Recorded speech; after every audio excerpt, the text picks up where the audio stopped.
Okay, guys, welcome back to TK Talks. We've got a special podcast today. Why? Because we've got guys who are like number one in the game.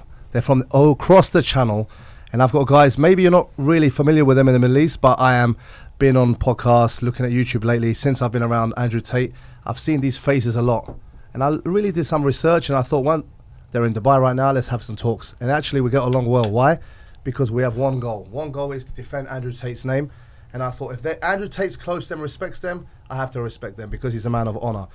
So without further ado, I'm going to let them introduce you to themselves. And I'm going to let them say what they do, their names, and just let them get familiar with the Middle Eastern crowd. So we'll start this way with the man in the sunglasses here. Please tell us who you are and what you do for a living. I'm Sneako. It's rumble.com/Sneako, banned on most platforms, but Rumble is the future. And they just found a new decision with the case, actually. Did you hear about that? I think Georgiana and Luana are in house arrest now, but Andrew and Tristan, we all kind of expected that it was going to be extended. I was just talking with some people behind the scenes, but they didn't really even prepare for the fact that he could be released. We know they're going to keep him as long as possible. But yeah, I make my money through online courses, through Rumble, and a couple side businesses. But I like to seek truth through funny, and I stream every single day, 8 p.m. Nice. Myron Gaines, one half of the FRESH&FIT podcast. Assalamu alaikum to everybody, man. The Sudani is here. And I'm happy to say that here in the UAE. So guys, former special agent with Homeland Security Investigations. I did criminal investigations for 10 years. 7 years as an agent, 3 years working as an intern with the agency. And then after that, became a YouTuber, own a fitness business, real estate investor as well. And we run the FRESH&FIT podcast, where we help guys level up. Number one men's podcast in the world. I'm happy to be here. And Andrew will be home soon, inshallah. All right. It's your boy Fresh Prince CEO, one half of the FRESH&FIT podcast. And I work in the shadows, man. I do real estate, invest in stocks as well. But for the most part, I network to gain value, add value. And the podcast is booming thanks to me and Myron around the world, adding value. And Andrew, man, free top G. He's innocent. I'm saying that through and through. Bless him, man. What's going on? Dillon Madden. You can find me on YouTube, Dillon Madden, Twitter, @MoneyBagLives. I make my money through email copywriting. I've also got a video editing agency on the side. And I'm a professor of the real world, which is like a business that's I partnered with Andrew Tate. Longtime friend of Andrew and free top G. Okay, guys, thank you for coming. I know you've got a busy schedule. Firstly, I want to start. No, it's a pleasure. My pleasure.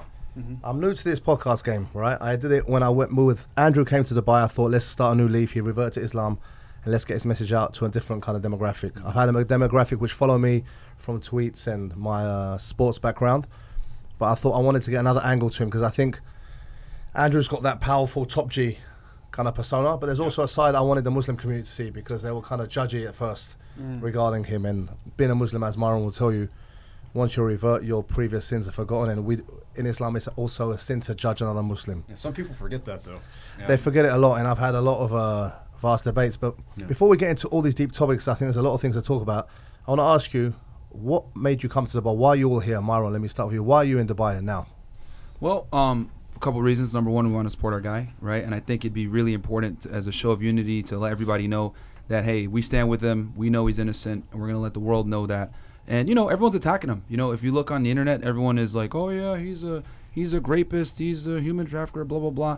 And I think, people will, run to the flock when you're famous and they can get something out of you, but where are they at when, everyone's coming at you? And I think more than ever, we need to stand together and really unite because this isn't just an attack on Andrew, Tristan, and Georgiana and the squad. It's an attack on everyone, honestly, because you can see right now, if people make false allegations on you, you can go to jail and have your freedom taken away with no evidence. So I think this is, number one, to stand for our boy, but at the same time to stand for humanity because what's going on right now is a crime against humanity. So you guys made the decision as well, Sneako, to fly over here because I know, Dillon, you're based here now because you're with the real world. Yeah. But you three actually flew here because you thought join forces, see some of the guys who are supporting him.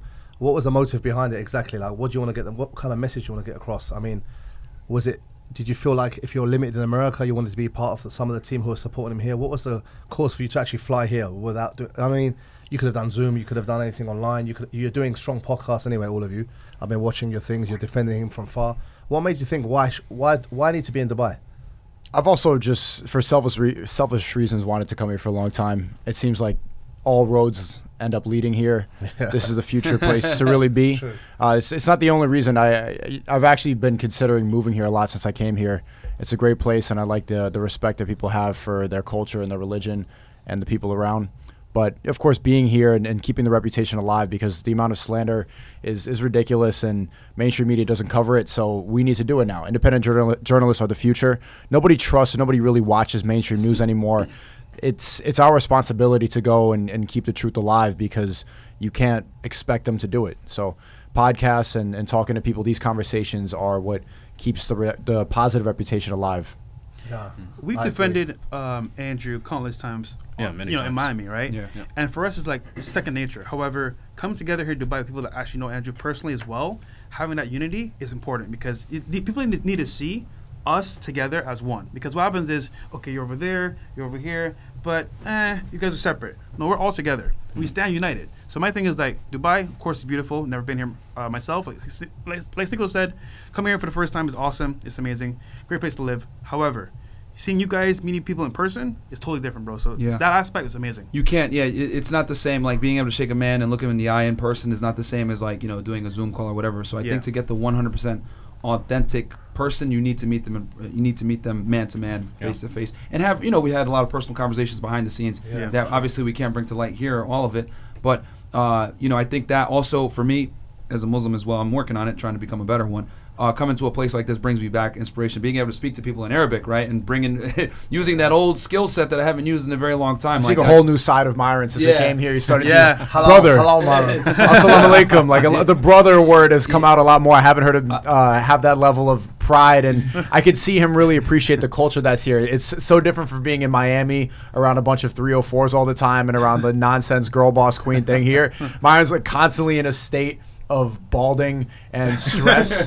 So seeing him around here, it's just like talk to people and like, oh yeah, you make sense and agree. Seeing him agree with people is so rare, because usually it's 4 hours of debating nonsense. But it's a great place to be. I mean, Dubai is obviously much different than the United States over there, right? It's very dangerous. It's not safe here. If we were at the tailor earlier, a guy left his nice shoes in his bag out on the street, and Fresh was like, "Yo, come grab it." He was like, "Bro, this is Dubai." Yeah, and I was like, that's right. awesome. Like, you don't got to worry about anybody doing any of that stuff. So. And then also growing up in a Muslim household, watching because my parents spoke to me in Arabic, I can understand and speak to a decent degree. And I was like, man, if I spent a month here, I'd be fluent. So it's really enjoyable to be able to speak the language again and deal with people that are strong in faith. Because in Miami, we don't have any of that. Very few Arabs you'll run into. It's a very Latin place. Are there any mosques in Miami? There's a few, but like they're not like in the city. You got to kind of go and look for them. There's mosques worldwide, bro. We've invaded the whole world. Yeah, they're everywhere. They're everywhere. They're You got to go for them. You're not going to hear an adhan all the time. So. But no, it's really good to be here and get that feeling again. It's been a while since I've been in a Middle Eastern country. So I mean, I did a podcast with these guys the other day. Fresh and Fit is famous. Look on YouTube, you'll see a lot with Sneako there, Andrew Tate, all kinds of personalities, rap stars and local sports personalities. And it's funny, ever since I did that, there's loads of memes and people are tagging me in the Avengers and this and that. It's funny, like they've all seen us all in one room. Everyone's going mad, the internet, Yeah. And it's good. It's good in a way, because it gives these kids, there's a lot of fans out there to Andrew Tate who've never met him, who are really taking it personal, which is good as well. It shows the love for him. And I'm getting so many DMs since that day saying, all you guys unite, this is strong. Silence the kind of like, the cancel culture, silence this. So that's why I didn't realize until I finished and I saw this kind of feedback, how important that was to sit there and sit with guys who are all on the same level, who are not brainwashed by media buyers, who are sitting there from a real unbiased view. I know we know Andrew, but we're sitting there looking at facts and unbiased. I'm the kind of guy, and I think got to know you enough as well. If I see shit, I'll say it's shit. Right. If I see someone doing wrong, I say it's doing wrong. I call them up on it all the time. Same as Tate. That's why he's famous. And I think that was important. But I want to get back into some of you guys. Myron, I want to delve into who you are before we get into Tate. Yeah, sure. You guys, your podcast get a lot of stick. And it's funny, I thought Tate was like hardcore. When I saw yours, I'm not lying, I thought Tate was, when I see some of yours, when you're throwing girls out, I was like, cringing. Being from a Muslim background, first of you, do you get a lot of, like, what does your family think of it? I want to know, because I know my background. What is your parents, or I'm not sure if your siblings, what is their opinion of what you do? Because I know a lot of the guests you have are not exactly the halal kind of women to have in a studio. Yeah, no, they're definitely not. And here's the thing. The crazy part is that my family's very religious. Both my parents pray 5 times a day. My mom covers her hair. They're mu'min, man. So they're very religious. So for me, they kind of look at it like, you know what, you're gonna find your dean. You just and you know it's funny because like something, you know, we'll hit a new milestone, a new goal, and my mom will text me and say, this is why you need to start praying. God's blessing you. Yeah. And she always gives me these reminders. You need to pick up the Quran. You need to read it. So, and the thing is that, you know, as a kid, right, you're like, you kind of dismiss what your parents tell you. Yeah. But as I've gotten older, right, everything my parents said is true. It was my mom. People say all the time, oh, you're a misogynist. You're terrible. But it was my mom that warned me against, you know, Western women and how they move and how they don't take care of their man and whatever. It was my mom that warned me. So everything they told me when I was a kid is coming true now. And it's funny because my dad always used to tell me, you know, you're going to thank me when you become older. And it wasn't until I was about 29 that I called my parents one day. I'll never forget. And I said, you guys were right. You know, now at 33, even more so of what they say is becoming true. So, you know, Islam solves a lot of problems, you know, with the West. And I've known this since I was a child. It's just that, you know, I've done some haram things. You know, I'm not the best Muslim, but, you know, for me to acknowledge that it is by far the solution to a lot of the modern day's problems, especially with, you know, in the West going on, solves almost all of it. So no, it does. Like, I can understand that. I saw one of your podcasts earlier where you said it's your mum. I think you're with a lady in London on the. Yeah. She asked me, where'd you get this? Thrilling. Exactly the same, bro. My mother's the same. She used to be like, you marry these Western women, these girls, they'll be sleeping with a plumber. She'll never cook for you. This, that. You know, I'm like, relax. You know, like when I was young, I used to have fights back. Yeah. Not that she's right. I mean, we can't generalize, but I'm the same. As you get older. My advice to all you kids out there is listen to your parents. Never disrespect your parents, as long as we're taught that, especially mothers, because they're so wise. And without knowing it, all us guys, not in a sick way, we want to marry someone who's got our mother's traits. Yeah. Every guy wants that. You know, you want a supermodel, but with a mother's traits. Because if you look at our mothers, my mother like raised 3 of us, no nannies, no maids. Our dads never dropped Chanel bags, Louis Vuitton bags. Our dads weren't like that, roses. You know, like Muslim kind of guys are like very dung dung dung. Made breakfast, took you to school, put you in sports cars, picked you up, slept, did all the washing, repeat.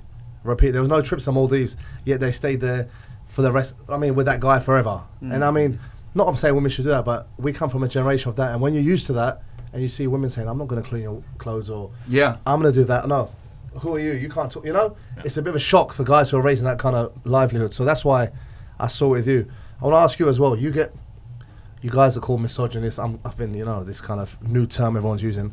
But then also, I'm going to be devil's advocate. Also, you're seen as a lover boy too. I see some of your podcasts. Guys are calling up saying, you say this, but you know, you're a lover boy too. So tell us why they say that. Well, I heard some of the convos earlier as well. He was mocking you for about a gift or I don't know. Yeah, well. I'm like that. You can get me back too. Funny, brother, funny. So I will say this, right, man? So there's a method to the madness. And obviously speaking, we're two different people.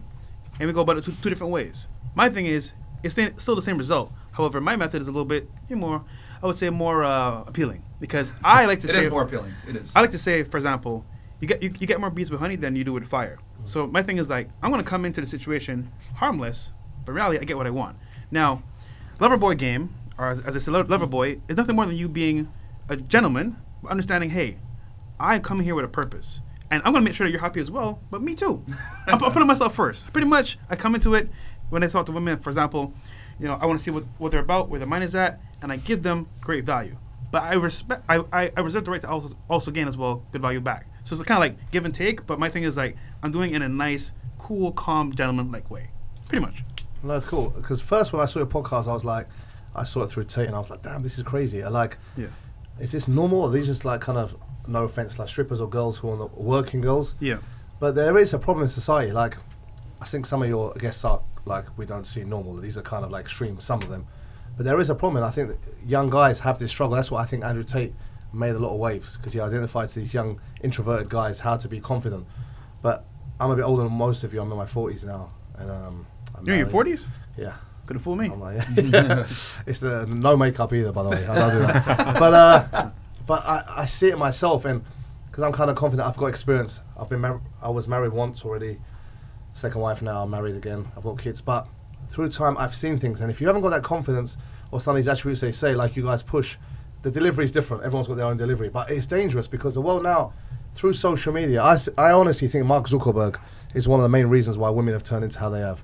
The day you could poke people on Facebook is the day women got changed, in my opinion. That's funny. Let me tell you why. That's funny. Yo, that's facts. In my days, if you had a problem with stuff like my haram day, you had an ex or whatever, she'd cry, listen to Mariah Carey, maybe call a friend, send a love note. there was no other interaction. She'd get over it and then you talk and whatever it's done. Nowadays, she's on a status. Anthony Joshua's poking her. Yeah. This guy's that. There's too much easy kind of like Attention. there.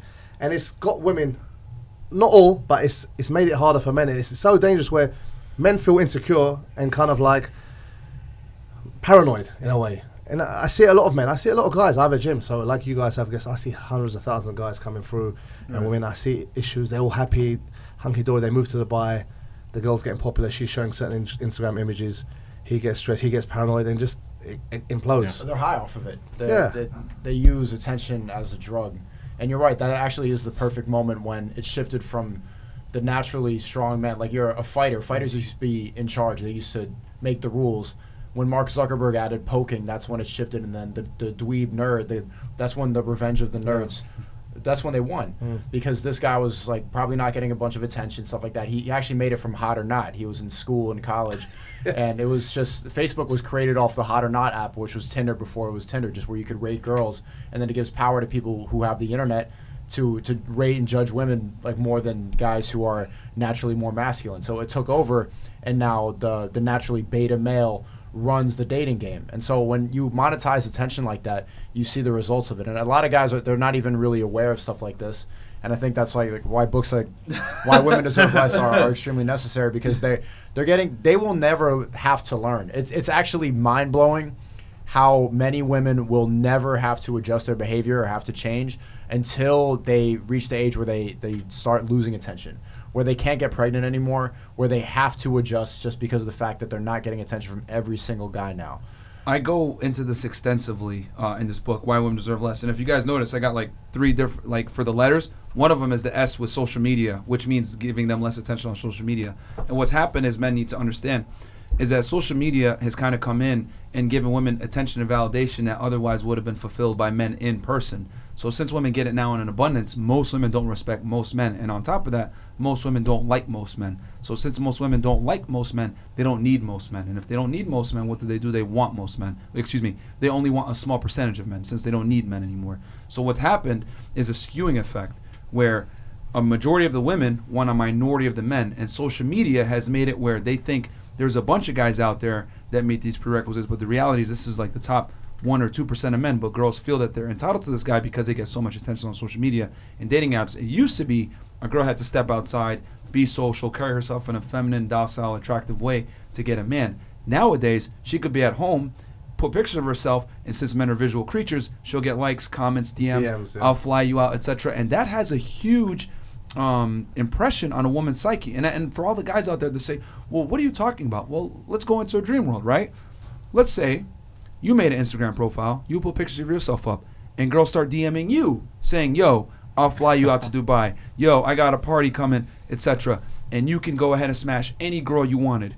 Well, you start to be picky too, right? You'd start to think that you were important. You would start to get annoyed when regular girls hit you up. You would only want the best and baddest girls hitting you up. You would no longer feel the need to self-improve. You wouldn't become a better man. You wouldn't go to the gym. You would just be special. Yeah. You deserve it, right? You know your worth. So there's less incentives for you to perform. Bam. That's the modern day woman. That's why so many girls behave the way they do, because they can. We don't punish them for bad behavior, as I famously say, and we don't hold them accountable for their poor decisions. No matter how a woman behaves in the West, she's rewarded for it. So what I tell guys is you need to stop simping. That's simply what it comes down to. But I agree with you 100%. And it's funny that you mentioned the poke button on Facebook. That brought me back to 2008. But it did start there. Once women were able to get attention, which is what they love, through men on the internet, it killed it for everybody else. Yeah, I would add one more layer as well. So with Facebook, you mentioned the poke, but Messenger.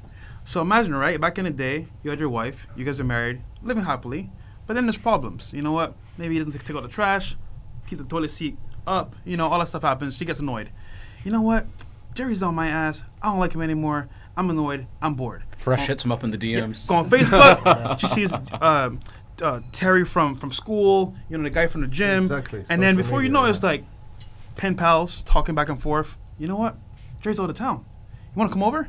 It's a wrap. But the access that's available now is unlimited, bro. Yeah, anybody. The girls have the leverage now because of social media. Yeah. So since women feel like they have the leverage and they can replace you faster than you can replace them, they behave in certain ways. And unfortunately, these ways are detrimental to a relationship. They want to put pictures of themselves on the internet, have their girl nights out, and society, right, encourages this. Like, oh, he's not making you happy? Screw him. Go get another guy. If And you the don't do music it- backs it up in the West. you're You got Beyonce, Sierra, etc., telling girls, be strong and independent. You don't need no All my man, but single they go ladies, back to yeah. their man. Yeah, Yep. all my single ladies, but Beyonce goes back to Jay-Z Yep. and her Yep. kids. It's just all bullshit. But the thing is, what? Yeah. Do you not find that men now have this pressure? They want to be like you. They want to be Andrew Tate. They want to be Cristiano Ronaldo, where they put on this fake persona, and they like all their energy. That maybe they're taking loans just to impress a woman, but it can also go against them. You know, like a lot of them, I feel. I know you guys are trying to train them and stuff, and say, look, be confident. But a lot of men find a quick way. Like in Dubai, you see it a lot, unfortunately. They'll be- Prostitution. no, the guys, like, they'll rent cars, their Ah. Instagram's like this, but it's not them. And they'll waste loans. Wow. Guys are in a, for just for women. And the woman exposes it, she'll move on. There's always a richer guy. There's always a better looking guy. There's always a celeb. You know, Dubai, everyone's here. It's not like the States, celebs are in clubs, no one's got security, it's safe. And I feel like it's a downward spiral, and I'm not sure. This social media, in a way, is good because guys like us have platforms, but at the same time, it's dangerous. I've got daughters, I've got kids. I'm thinking, imagine it in 10, 15 years. What's next? Even worse. It's only gonna just- be worse. It's going to be worse. It's like a zoo. What's the limit? I mean, you're going to meet just fakes. It's all about personas. No one puts reality on their social media. It's what they want you to see. No one's going to say, I've got a 3-inch dick, I'm shit in bed, and I'm fat. No one's going to post that. They're going to post what they want you to see. Same as Cars, girls. The highlight reel versus It's the highlight reel. real It's a life. portfolio.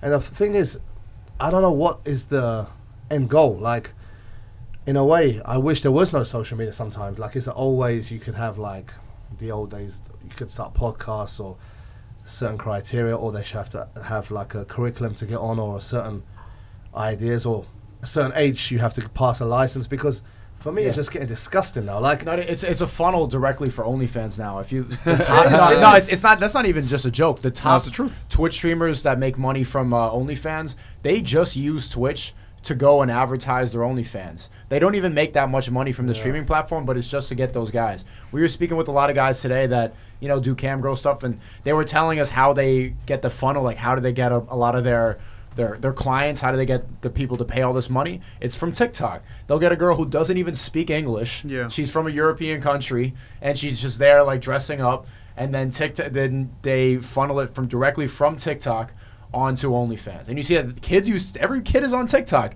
This is all that they're scrolling. Look, 2 hours later, they're on a website. They use your credit card. They're What wasting about your like money. age limits? Or does Twitch have any of that? Twitch doesn't have any age limit. It doesn't TikTok even. or nothing, there's, bro. there's no even if there was, like, yes, you have to click something. I'm 18. Yeah. You just click it. I've been 12 on the internet. Like, you don't have to show your ID. Yeah. TikTok, it's encouraged. It says, like, are you over 13? That's it. Check a box and you're in. There's no criteria Jeez, for I didn't this. realize So it was that bad. They're actually encouraging pornography for children on social Yeah. media. This is the funnel now. This is the way to monetize it. This is the future.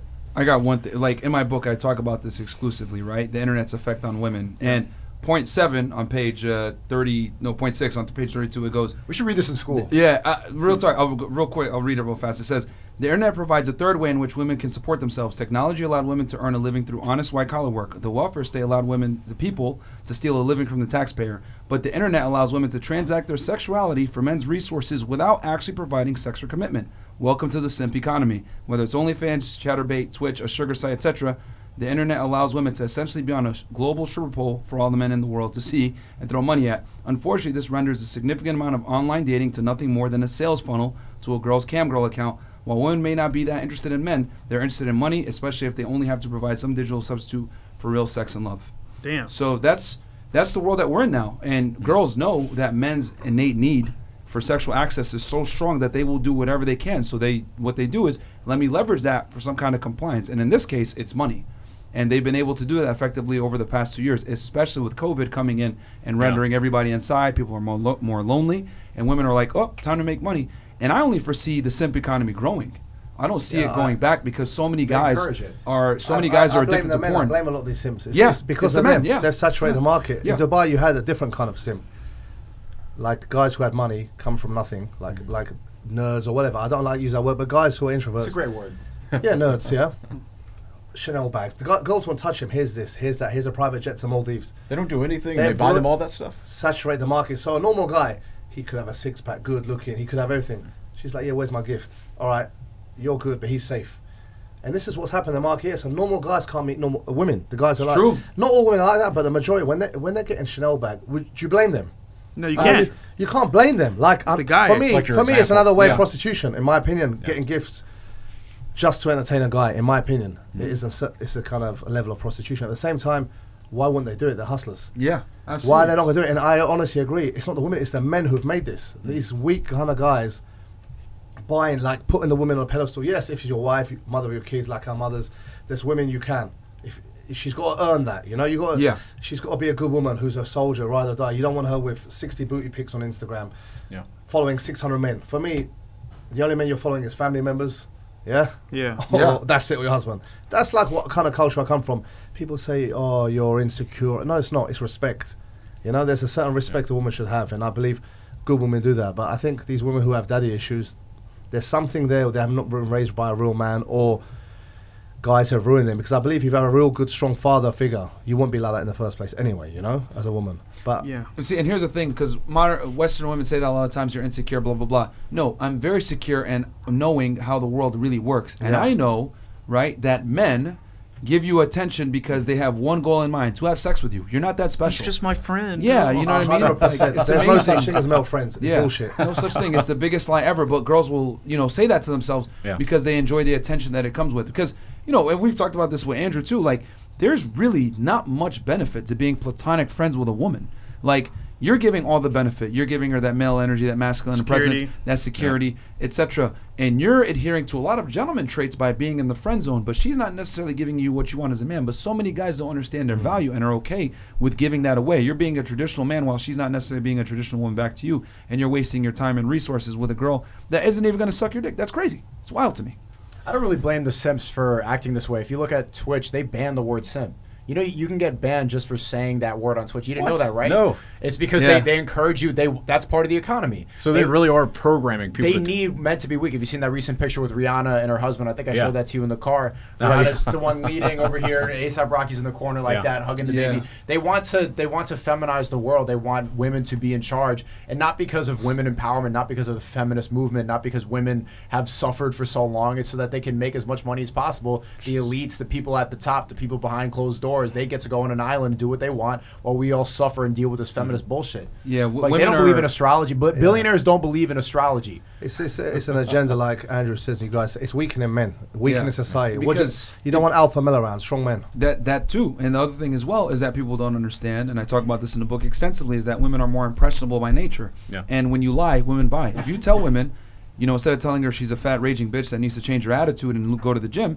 you tell her you're strong, you're powerful, and love your curves, girl. Except- and they end up eating that, right? They're taking it, Literally. loving it, and saying, yes, I'm strong and independent, etc. And what's going to happen? Well, they're going to be more likely to spend money and buy it, because women control they're 80% of the consumer base, and they control 3/4 of the debt in the United States, at least. So if you tell women, chase a career, make money, right? Be successful, and oh yeah, you're special, go ahead and spend this money. As an advertiser, I'm making money in every regard.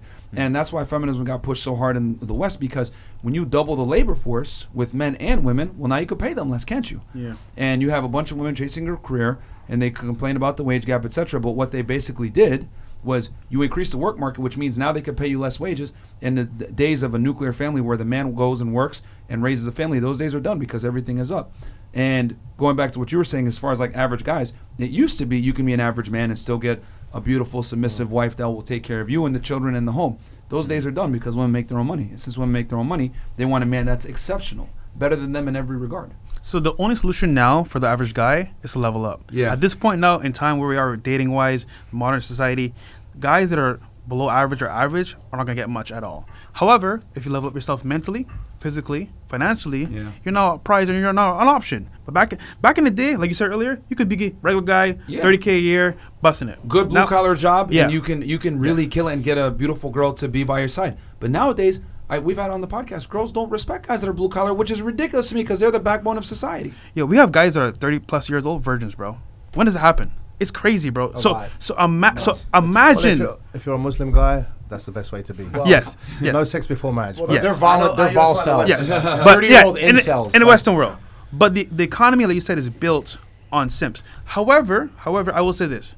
You know what's the best way to change someone's mindset from being a simp? Live the lifestyle that they really want to have. And eventually, when I have issues, that have problems, damn, my brother's like me, my dad's like me, but this guy over here, he's living the life that I want to live. How's he doing it? And ask questions. And watch your content, and then before you know it, you know what? I'm gonna follow this guy. But once again, you can't force somebody to change. They want to change. I don't blame them because all the media is pointing in the direction of the wokeness. It's not their you're supposed to go and seek out this information actively. You need to want to change in the first place just to even seek it out. But if you look at all the people that are actively fighting like this conversation, you know how many people it's going to piss off? Yeah, you know how many people are going to go and like stalk our pages and try to cancel us, like look at our past and try to like demonize us, make us seem like bad people? This is just the effect that a positive message has. We're like straight up telling guys like you have to level up now. You have to work harder than men have ever had to work before.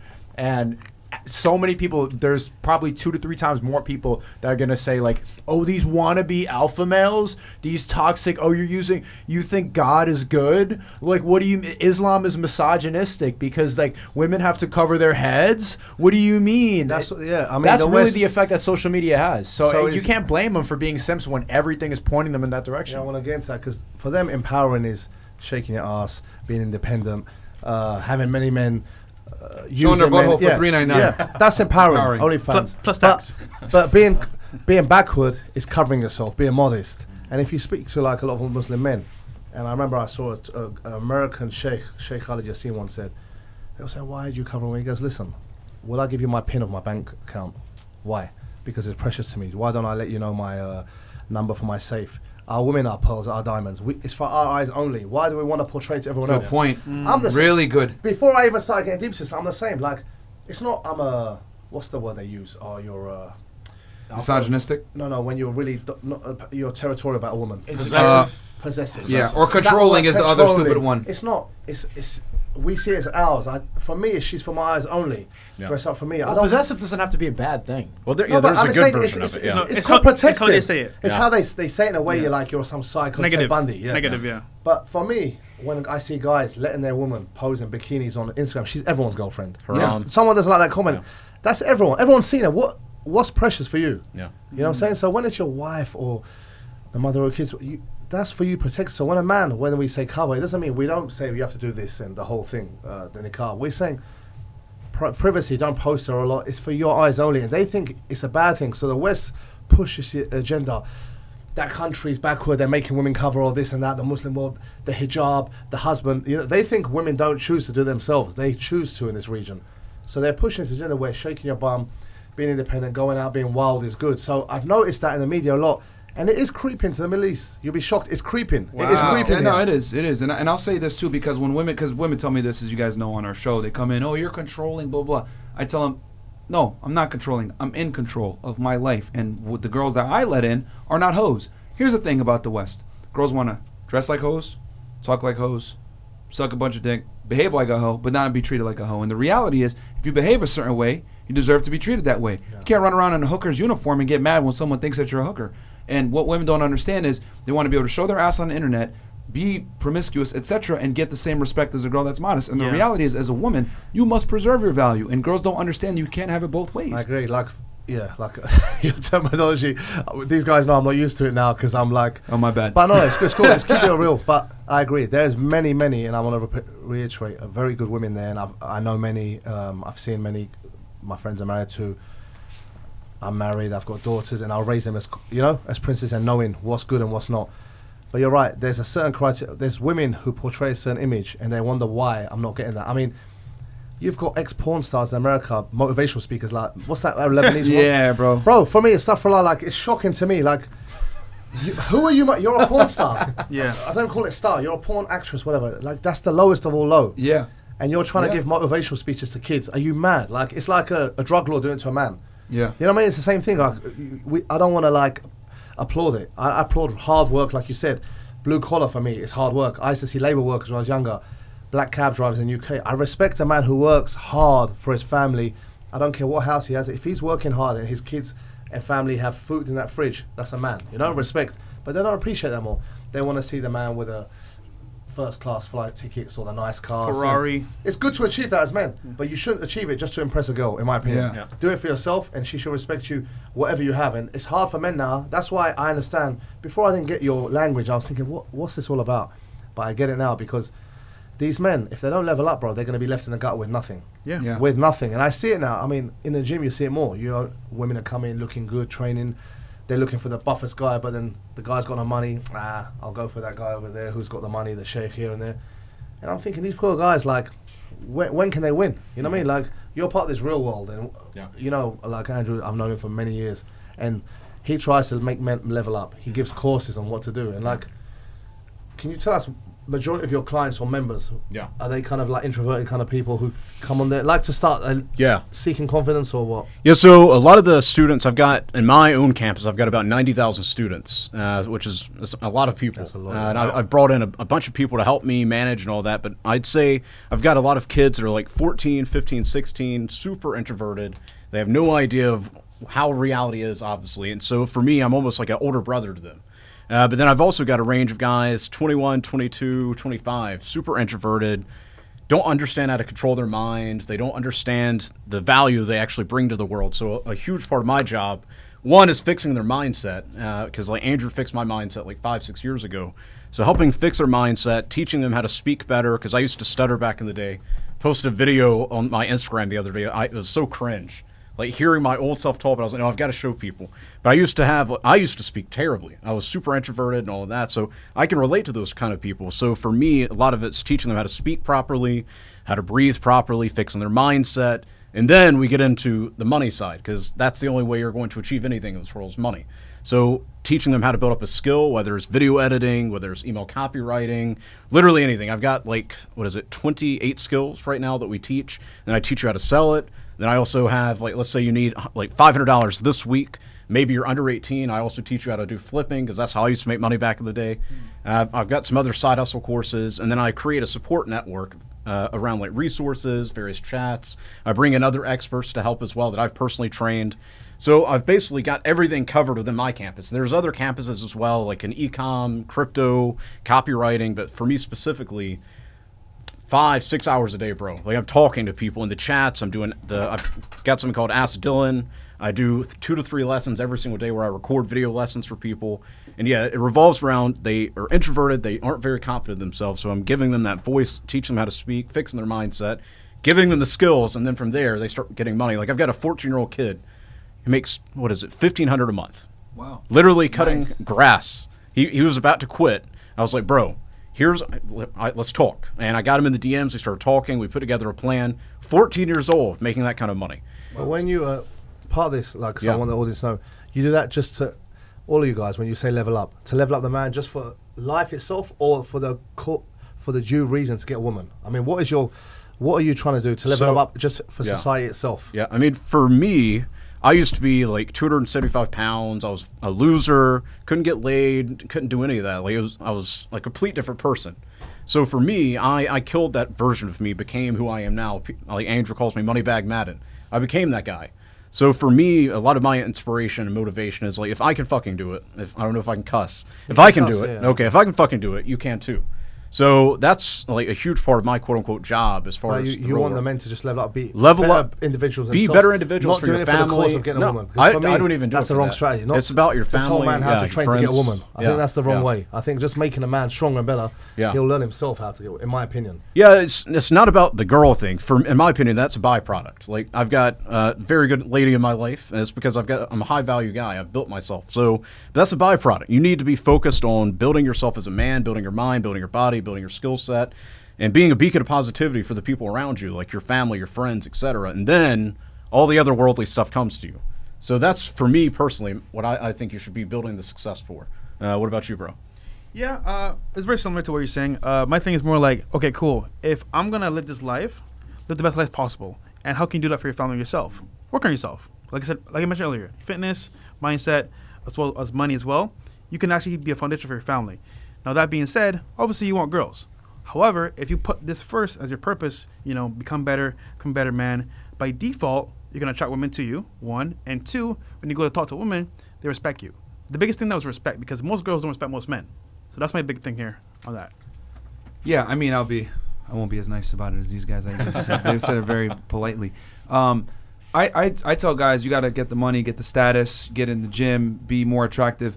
not for the girls, but so that you don't tolerate the bullshit that inevitably comes with the girls. And what happens is when you become an attractive guy all around holistically, what happens is you have far less tolerance for female fuckery. And when a girl does do stupid shit, you can look her dead in the eye and say, get the fuck out of my house. And that's very powerful, because a lot of girls aren't used to that. A lot of girls aren't used to being told no. A lot of girls aren't being used to being told leave the house, I'm not interested, etc. So when you're able to do that and walk away, now you have the power. And the problem is that most guys don't have that power, so they tolerate fuckery from women.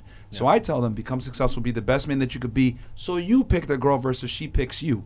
Because when you pick the girl, you have the leverage. She's chasing you. When she's chasing you and likes you more than you like her, guess what? Magic happens. She starts to respect you. She values the relationship more. And most importantly, she's fulfilled. Because when a woman feels like she's chasing the man, well, the doubt is gone. I got the best guy because I'm constantly chasing this dude. Other girls want him. He's successful. People respect him. I want this guy. That's why women respond so favorably to status. But that status comes from you creating something and not tolerating her fuckery. So that's what it comes down to. I wouldn't tell guys to go and chase a bunch of casual sex, because ultimately, like we all know, it's a waste of time. Like, the point of sex is procreation, and I think a lot of it for guys that are angry. I think when you get into the simp world and like you become an incel and you're watching porn and you're paying for OnlyFans and women are constantly like walking all over you, like I've seen it, man. Like, these guys get like red pill rage. Like they get extremely upset. They get mad at the world. They don't know what's wrong. I get these long messages and emails of guys like, oh, this girl, and they find different ways to cope, and it makes them extremely upset. So I think the biggest part is for them is realizing that they need to have the ability to get a girl. Like, once they get over that mountain, once they just realize, and that's not like the biggest crux in your life. When you're a virgin or when you're an incel or when you don't have water, the number one thing you need in the world is water. You need it. You walk 3 miles in the beating sun just to go get a little. But for when you have a bunch of water, you don't even think about it. It's normal. So for guys that don't have that, and when they're starving for it and they're seeing other people, especially on social media, like, comparison is a thief of joy. And you're seeing guys succeed. You're seeing everybody, like, you're seeing celebrities all the time. It can make you extremely upset. So I would say just level up your life and every other metric. Do it for yourself. Do it to create something. Do it to become the best person you can be. But it's ultimately a waste of time. You do it for entertainment, and you do it because it satisfies the ego, and also, like, chasing the flesh. It's fun, of course, like, but it's dopamine. It's a drug. At the end of the day, like, the recreational sex and spending time with girls like this is a vice like anything else.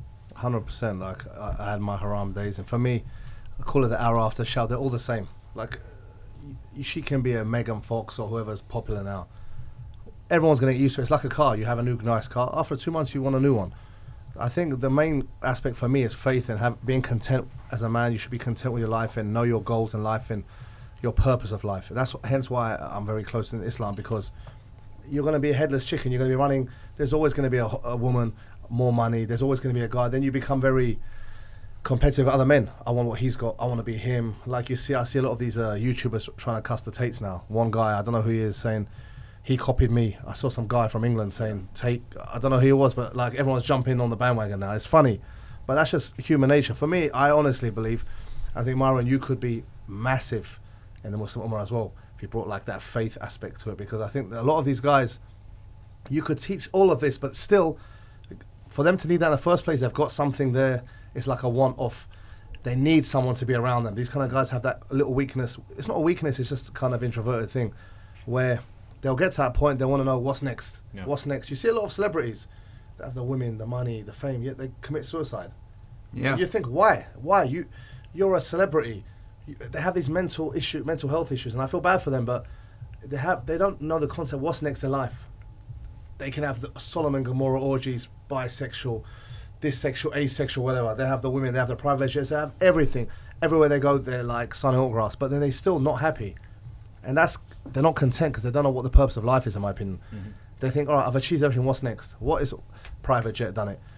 Submarine done it, what is next? I remember I said to Andrew, and he was like, that's why I became Muslim. He goes, I'm bored of women, and I work all the time, I don't really need money, he said. That's why he became close to Islam, because there's a purpose in life. We're all born for a reason. And I truly believe when people identify that, that's when you become content, and women, nothing can faze you. You have a goal like your business, you're building this, building your family. You want your family to live good, all in nice high-rise apartments or houses.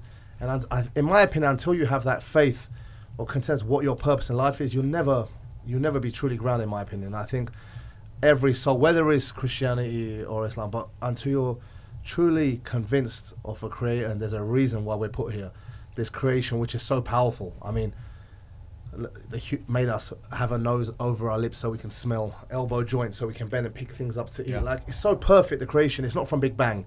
The creation's too perfect for that. I mean, any atheist who says that is flawed. But once you identify that and then identify what's the purpose of life, there's a creator, and what is the purpose of this creator bringing us to life, then you go through the religions and which one's the most perfect and flawless one. That's when I think you're really grounded, in my opinion. Like, and I was running around doing haram stuff, like the money, this, that, wanting the status. I had to fight professionally. You'd win some, you feel on top of it. You'd lose, you feel like killing yourself. It's like the bad guy, you know. I won't be the ones dancing in the clubs. I don't know what you're, the woman, ladies, man. I'll be the one like trying to be like, you know. You get those clubs acting tough. It's thinking, who am I? There's always a tougher guy. You know what I'm saying? There's always a badder guy. You'll see the gangsters around. There's this, who am I? I'm like that. What if Mike Tyson walks in the club, or what if this guy walks in the club? So there's always someone bigger and better. But then I thought, you get to a point where for my life it's just to be the best I can as a Muslim, raise my kids like that, and run my household in that way. And when you give off that energy, you actually receive it as well.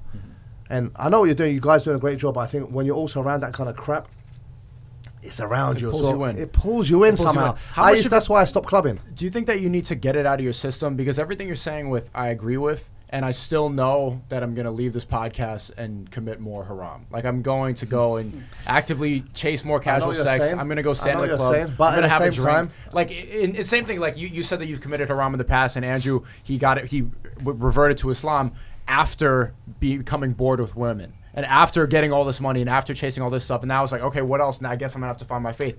And especially I've been talking to sartorial shooter, and he was saying the same thing. Like, in his 20s, he had all this testosterone. He was constantly running around in Kiev and different places, and he finally realized that he needs to settle himself, and he doesn't need to do that. But do you need to get it out of your system, or can I? I'm 24, and for the guys listening to this, do you think that it's the best time for them to find their faith now, or is there even? Will you reach that highest status if you indulge a little bit and chase some of these worldly pleasures of the world? Like, is that going to help me level up more? Like, comparing myself to other people and being in the clubs? I know what you're saying, but I think, in my opinion, get close to God earlier. Because why? Sometimes it can spoil you. If you're used to this kind of crazy lifestyle, it's going to be very hard to be normal with a woman. You're used to something. I know you can have multiple wives, whatever, but some of these places you get, I don't like saying stuff like, you meet some women who are so freaking disgusting that it ruins your normal affectionate thing with a normal woman. Like, some stuff like, I don't want to say this, but women like being urinated on, beaten up. Like, you really want a wife who wants that? You want a wife who's going to kiss your kids with that lips? You know what I'm saying? Like De Niro said, like, oh, Kelly. Yeah, that stuff is like, the world's just gone sick now, like, to the point where women like this kind of like hardcore. We were speaking on your podcast the other day about this stuff. So, and also it spoils you to a point where it's hard for you to be in a level. I think really the best thing is, don't try and get out. You never will. There's always another one. Yeah. There's always another car. There's always another money. And like, I don't know you guys so well, but when I sometimes watch your podcast, even see, I can see you're already fed up of it. You trying to get a message around. You sound like me, what I was like 5 years ago, yeah? Yeah.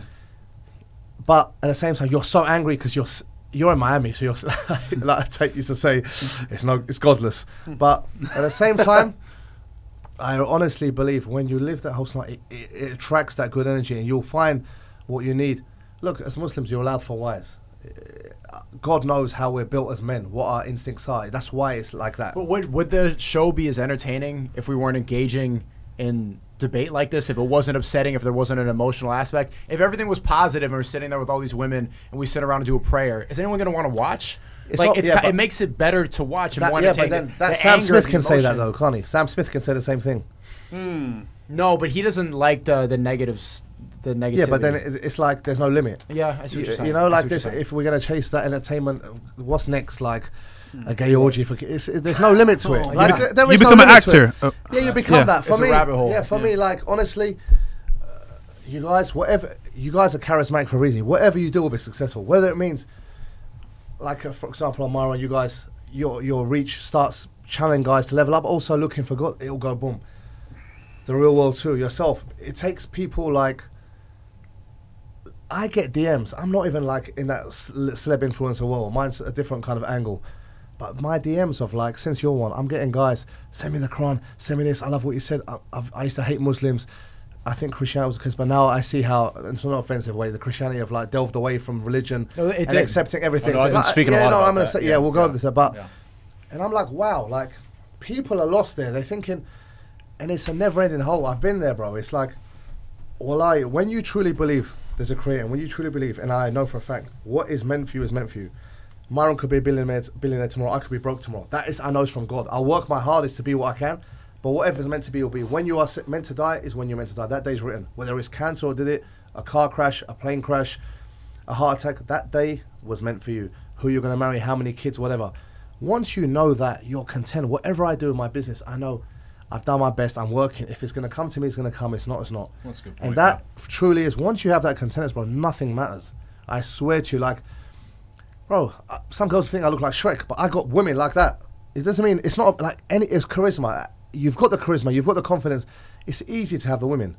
But what kind of women do you want? Do I want a woman who thinks, oh, because he owns that business or he's popular on the gram, he's got a blue tick? I don't care for that. I want a woman who's, you know what, I like how you think. I want you to be the mother of my kids. I want you to be the leader, raise us like a household. And then my goal is for my kids to get married and raise kids that way. Lineage. I want my religion going on for years. I don't want to die. Stuff. My only prayer every night is my kids are raised as good Muslim queens and I'm alive to see them married. Then, khalas, I can go. I just want to see them, make sure I'm living that long, because I know how hard it is without daddy figures. And I've seen it a lot. So for me, I believe that's so powerful. And I think in the society now with so much crap, everyone's godless. And that's why these people are stressed, cocaine addicts. People run to these vices because they have nothing else. It's their God, stuff like that. Is alcoholics, their escapism. Mine's praying. I've had hard times too. Like me and Andrew speak for hours. I had very bad times a few years ago. And if it wasn't for God, I'd probably be in jail. I swear to you. So, not that I'm a criminal, but just for reacting to certain things. So, I truly believe that's the thing. And I believe you guys are at a point where, like Andrew was cancelled, but him reverting to Islam, it wasn't set up. Took him to another league. He got another, and I'm not saying do it for a fan base, but you bring that aspect to it, I swear to you, you'll see rewards where you'll feel even better. That's just my opinion. You don't have to agree. Like everyone, this is why we're sitting here. But for me, I don't think there's a thing where waiting to get out of the system. God forbid you die tomorrow. You can imagine dying in an orgy. Bro. Stuff like that. I used to get scared. When I was in my worst time, like you guys are like handsome, young and in shape. And I know you're in Miami. You know, I know. You have to tell me. You know, I don't want to tell the kids go there. I've been there. The Cuban influx, Latinas. You know, like every guy. But I used to say stuff like, imagine I die. Imagine your mother. No, really. Your mother sounds like mine. Imagine her coming to identify your body and you're there, stuff like with an erection in an orgy. She would, bro, that is, for them, in Islamic religion, humiliation for life. Yeah, you'd rather you'd rather die in a murder or a gang fight than that. You die as a kafir. Yeah, it's just... What does that mean?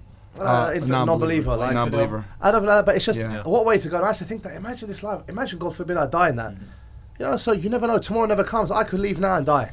You never know. You know what's funny? We can never see each other again. See, you didn't even know, but you already knew. That's what my mom's biggest fear is. Yeah. Because I die as a kafir. That's what literally she says it all the time. You got to pray, you have to find your deen because you don't want to die as a kafir. She tells me that all the time. Tomorrow's never great. Look at Andrew. Yeah. We were sitting here downstairs. I'll show you after Shisha Spot, watching the football. Next thing you know, he's planning to come for New Year's.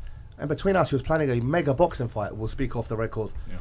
Next thing, boom, my phone's got a notification. I was speaking to that 4 hours before that, arrested. God forbid, stuff like something bad happens. You don't know what is... I have all kind of bad feelings because I know how corrupt they are, whether they put him in a public jail, pay someone off to get rid of him. You don't know. You know? And over one night, your life changes. I've got a coach here. I've got that memorial out there of his picture. Young kid, 30 years old. He was holding pads. He was at an event for us December. Had back pain. He couldn't fix it with any physio. Found out he had stage 4 cancer, died 3 months later. Bro, 32 years old. Whatever, yeah? So it never comes. So that's why, for me, always be ready. Always know it could be a last day. So when you're there, give a good message. Even if it means smile at someone, whatever. You never know what someone's experiencing. But you guys have got this platform, which is massive. I saw. Use it in a good way as well. Like, you're doing a good thing. But I think sometimes, really, what you've brought there, show them spread. I don't do it. I don't get paid. Yeah, I put my life. I brought this. It's the truth. I brought it. Just spread the message. You've done your deed because we this never know when it comes. Tate. Yeah. And like your mother, like they've raised you well because you speak, educate and stuff. always think of other people, because when we go, we leave a lasting impression. And your parents worked hard to come to America, probably, or whatever. Oh yeah. They came in the 80s. And the culture of their background, you know, we've got a lot of responsibility. So that's my opinion. A lot of stuff in you shock them. And you can have fun. Find a good wife. You can have fun. You'll have success. God knows what your next chapter. But that's my always advice to everyone. Like, I'm no scholar, nothing. I make more mistakes every day. I sin. I swear I act like that. But for my opinion, like, without God and faith, you're empty. That's some good advice, man. And it's funny because my grandmother always tells me, like, you know, get right with God because you never know. And it's like, well, just so you know, just for context here, half my family is Christian, half is Muslim. So I'm always fighting between the Christian side or Muslim side. And I believe they're both right in their own ways. It's just like, me personally is like, okay, eventually I do need to find God. So that's the ultimate end result. So. Now, Dillon, I want to get into it. So you've brought the Holy Quran here, which is great. Yeah. So you're a practicing Christian. So what's made you look into the Quran yourself? Do you feel Christianity's got some flaws? Yeah. For me, I actually picked up my first Quran. I was like 12, 13 years old back in America. The librarian saw me and like freaked out, like took it from me. And whenever I first came to Dubai back in 2019, I was at the Mall of Dubai with a friend, and the call to worship came on, and all the American propaganda got activated. I was like, oh snap. But then I lived in Qatar for about 9-10 months and started talking to some people there. So it kind of started, I guess, being generated from that. As far as like Christianity, there's so many, and Sneako, you're way more like well versed in what's going on in like pop culture and all that type of stuff. But like, I see every day on Twitter, because I'm starting to actually, I try to live in a bubble, but I'm opening my mind because I'm really studying like Christianity, Orthodox Christianity, Islam.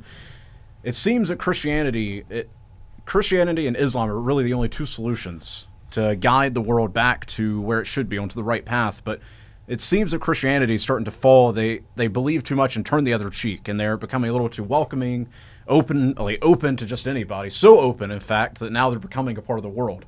Like I think it was the Church of England, they had some like trans person. They have drag queens. Yeah, drag queen, like a pastor or something. Yeah. So in America, they'll bring in like, and I'm not anti-gay by any means, but they try to like super push that into the church, and just time and time again. But then when it comes to Islam, and this, like Andrew gave this to me like the day that he left, like he gave this to me. He was like, I'm not pushing this on you, but you might like this. Just look at it if you feel need it, or feel the need. So I actually started reading this about, I don't know, a week ago. And I started talking, do you know the Dean Show? Yeah. Yeah, I got on his show. He's been hitting me up on WhatsApp, and we've been going back and forth. And I've actually been studying.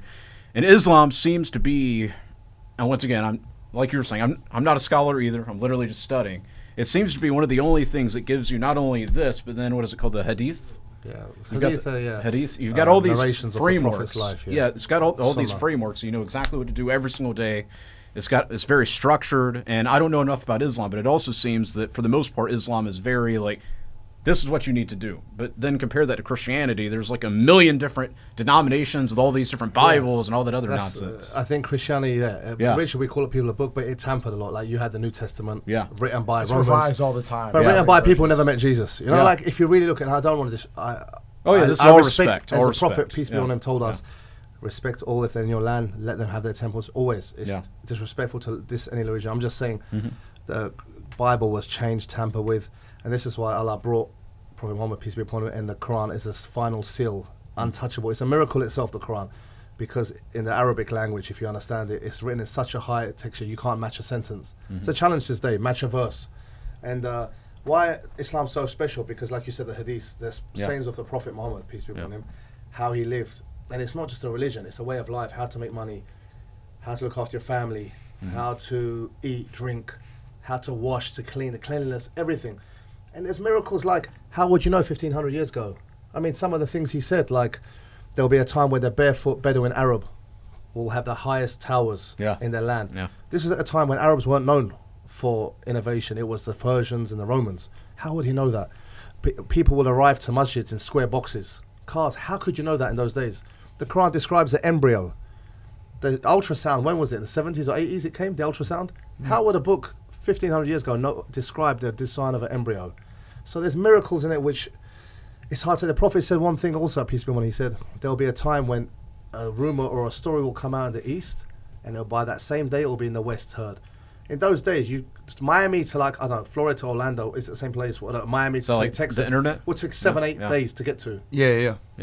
But how do you know? Social media, mail. It's scary. This is 1,500 years ago, hadiths. So the miracles itself say, but for me, it's good to see you have it. And like, obviously, you take your time, but I think it's a kind of a feeling which you have with it. And again, we don't bend the rules. We're proud to say you can be what you want. We're not allowed to accept this. We're not allowed to accept that. Our kids are going to be scared, not going to be pushed into this agenda. And I saw there's a right-wing guy called Tommy Robinson in England. He's like I don't know. Kind of, they used to call him a neo-Nazi, EDL, right-wing, very anti-Muslim, very anti-Islamic. He is very, but he's not racist. I'll take that back. But he's very anti-Islamic. And he said, "Look, I respect Islam because they're the only ones. You will never see Muslim kids sitting around these drag queens or accepting these books. They're the only ones fighting it because they don't bend the rules." Yeah. And he goes, "I think we've all caved into it in Christianity." I wish Christians would stand up. Yeah. But they're scared. They're scared. There was a video that I just saw the other day, I think yesterday, of a priest, and some guy comes into the church and then slaps the priest in the head and then takes the Bible up from the stand and just walks out. And then there was this racial element because, like, you don't want to attack the black person, like white guilt thing going on. Just you could see, like, all the wokeness in one room happening, and they just continue the service as if nothing happened, just straight up disrespect. It's terrible to see. I first started resonating with Islam back when I read. Have you read the Malcolm X autobiography? Yeah, of course. That was and I'm starting to realize why I resonated with this so much then, because I've always known that wokeness wanted me to be a bad person for reasons that I didn't have control over, or reasons that were they insisted that there was something wrong or that I was a bad person. And then I read that book, and it really seems like the antidote to a lot of problems in the West. Like I said, I have mental health issues. They said I have disabilities. You're a bad person because you don't want to conform to this. Yeah. But I'm wondering now how much you think of it is selfish, because Islam is going to take over. It's going to infiltrate the West even more. A lot of people are going to find Islam and become Muslims.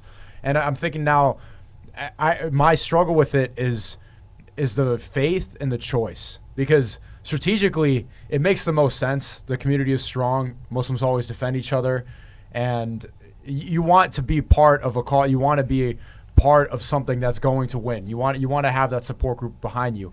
So is it really, am I choosing this religion for faith reasons purely? Because I want to feel that every time I pray that this is something I believe in. I want to feel God's, I want to be able to thank him and really believe in that. Or like sometimes I think, like when I'm praying, like, am I just full of, am I just full of it? Am I just doing this because it's strategic, because I want to be on the winning team? Yeah, that's why I'm taking my time. Taking my time. Exactly. Take your time and do it when you feel.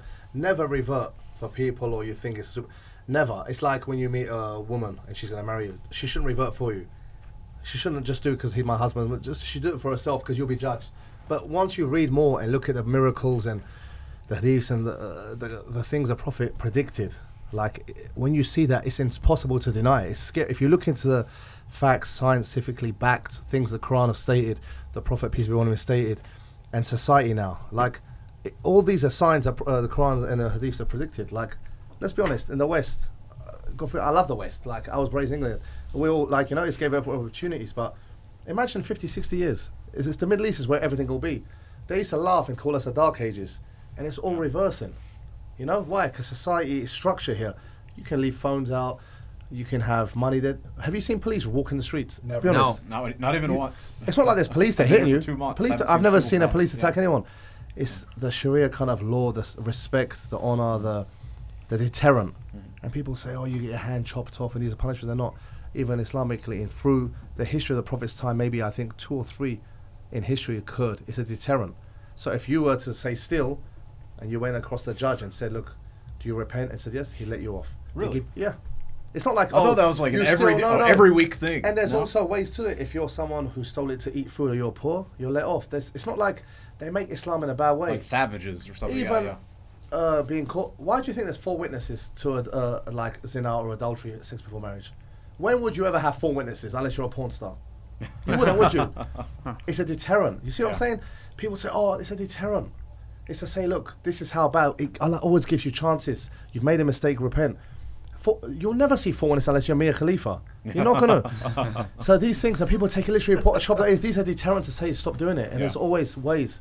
There was a woman who said, lash me to the Prophet, peace be upon him, like I committed this. He said, take her away from me. But many times, leave her until she said, I beg you, to give me the punishment.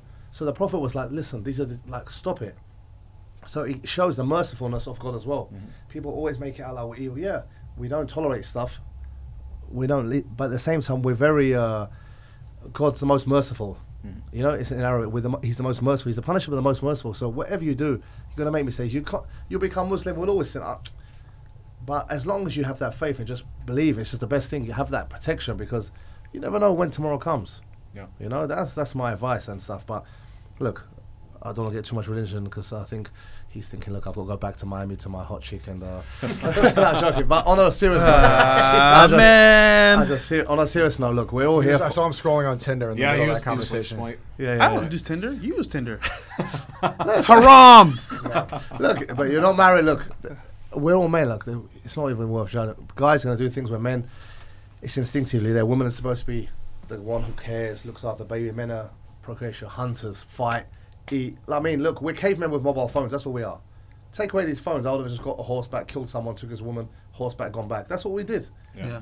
Like, it's in the man. Why do men like to fight? Why do we watch NFL extreme sports? Why do we DMX? Yeah, stop. Guys like that. Women like the whole. I've got 3-year-old kids, daughters. I've never told them to do anything. Naturally, they get the Barbie dolls or the dolls, and they're trying to put makeup. Bro, you can't tell me you choose your sex, like that bullshit. I've seen my own life. I tried to make them kickbox. They want that. My nephew's trying to punch me and kick me. It's instinctive. It's inbuilt in you. But look, the reason why it's good to have you here, because the main reason is our brother Andrew Tate. And I say brother, he's a brother anyway, but also a brother of Islam.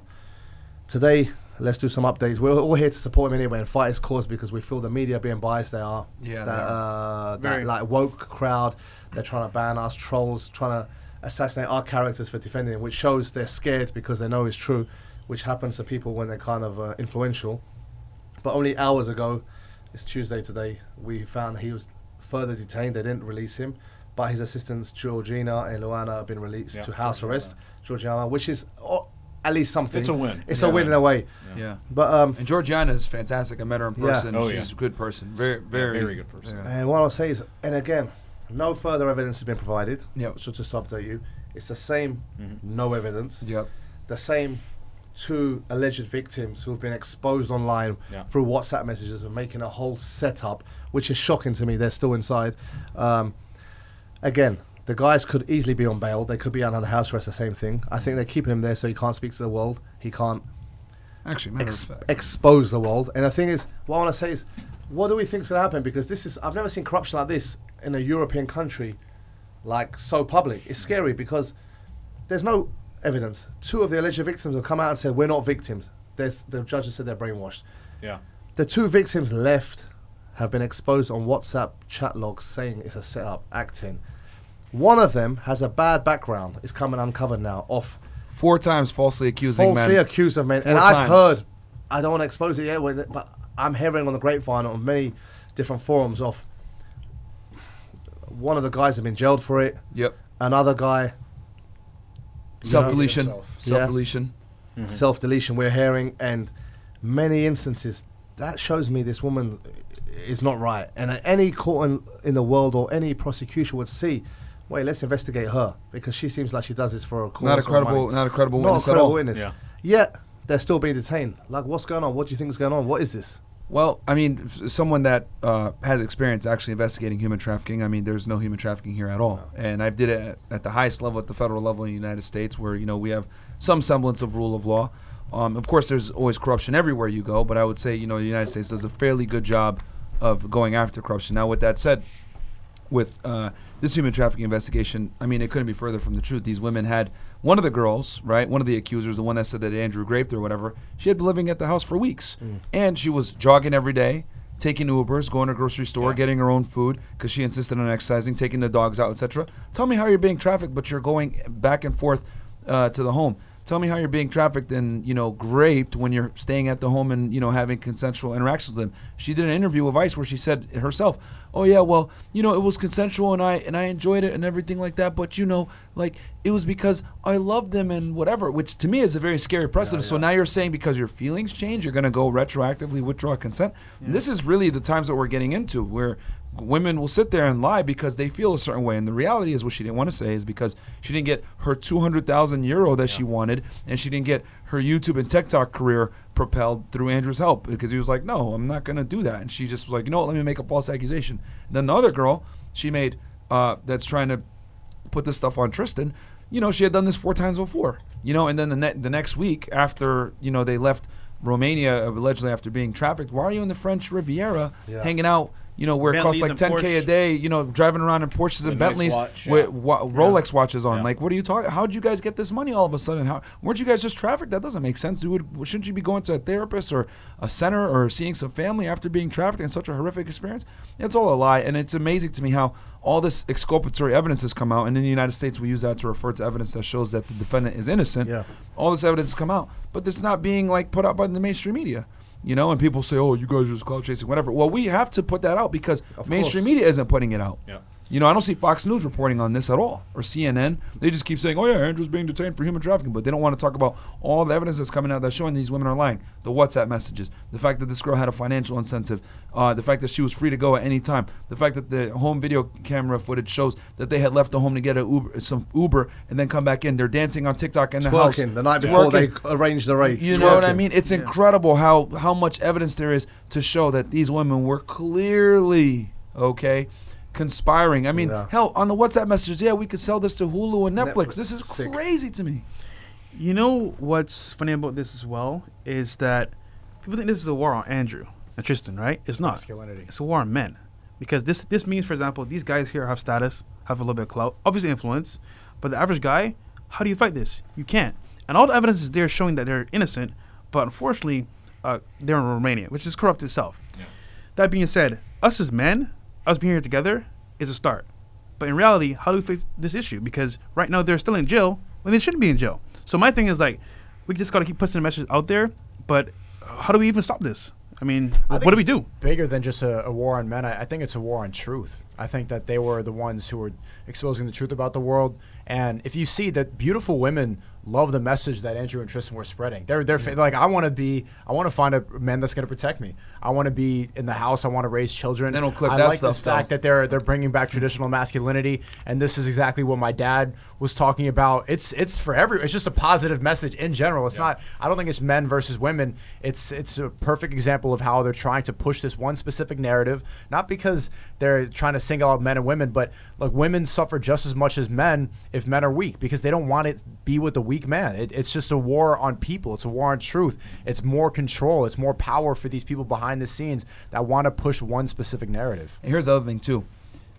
You can't have influence without not being able to be controlled. And the thing is that Andrew and Tristan were highly influential, but they couldn't control them. I agree. So since they can't control them, what are we going to do? Oh, let's go ahead and arrest them because we can't control these guys and they have massive influence. Because the reality is, what Andrew did was he found a void in the market where there's a bunch of pussies out there that aren't masculine, are weak, letting women walk all over them. And the reason why Andrew blew up is because he fits what every guy wants to be. Tall, has money together, attractive guy, former kickboxer, world champion. He exemplifies masculinity in a traditional sense. And a lot of guys are like, whoa, this is awesome. So they consume his content. Wow, I haven't been told this by mainstream media. This is awesome. He blows up.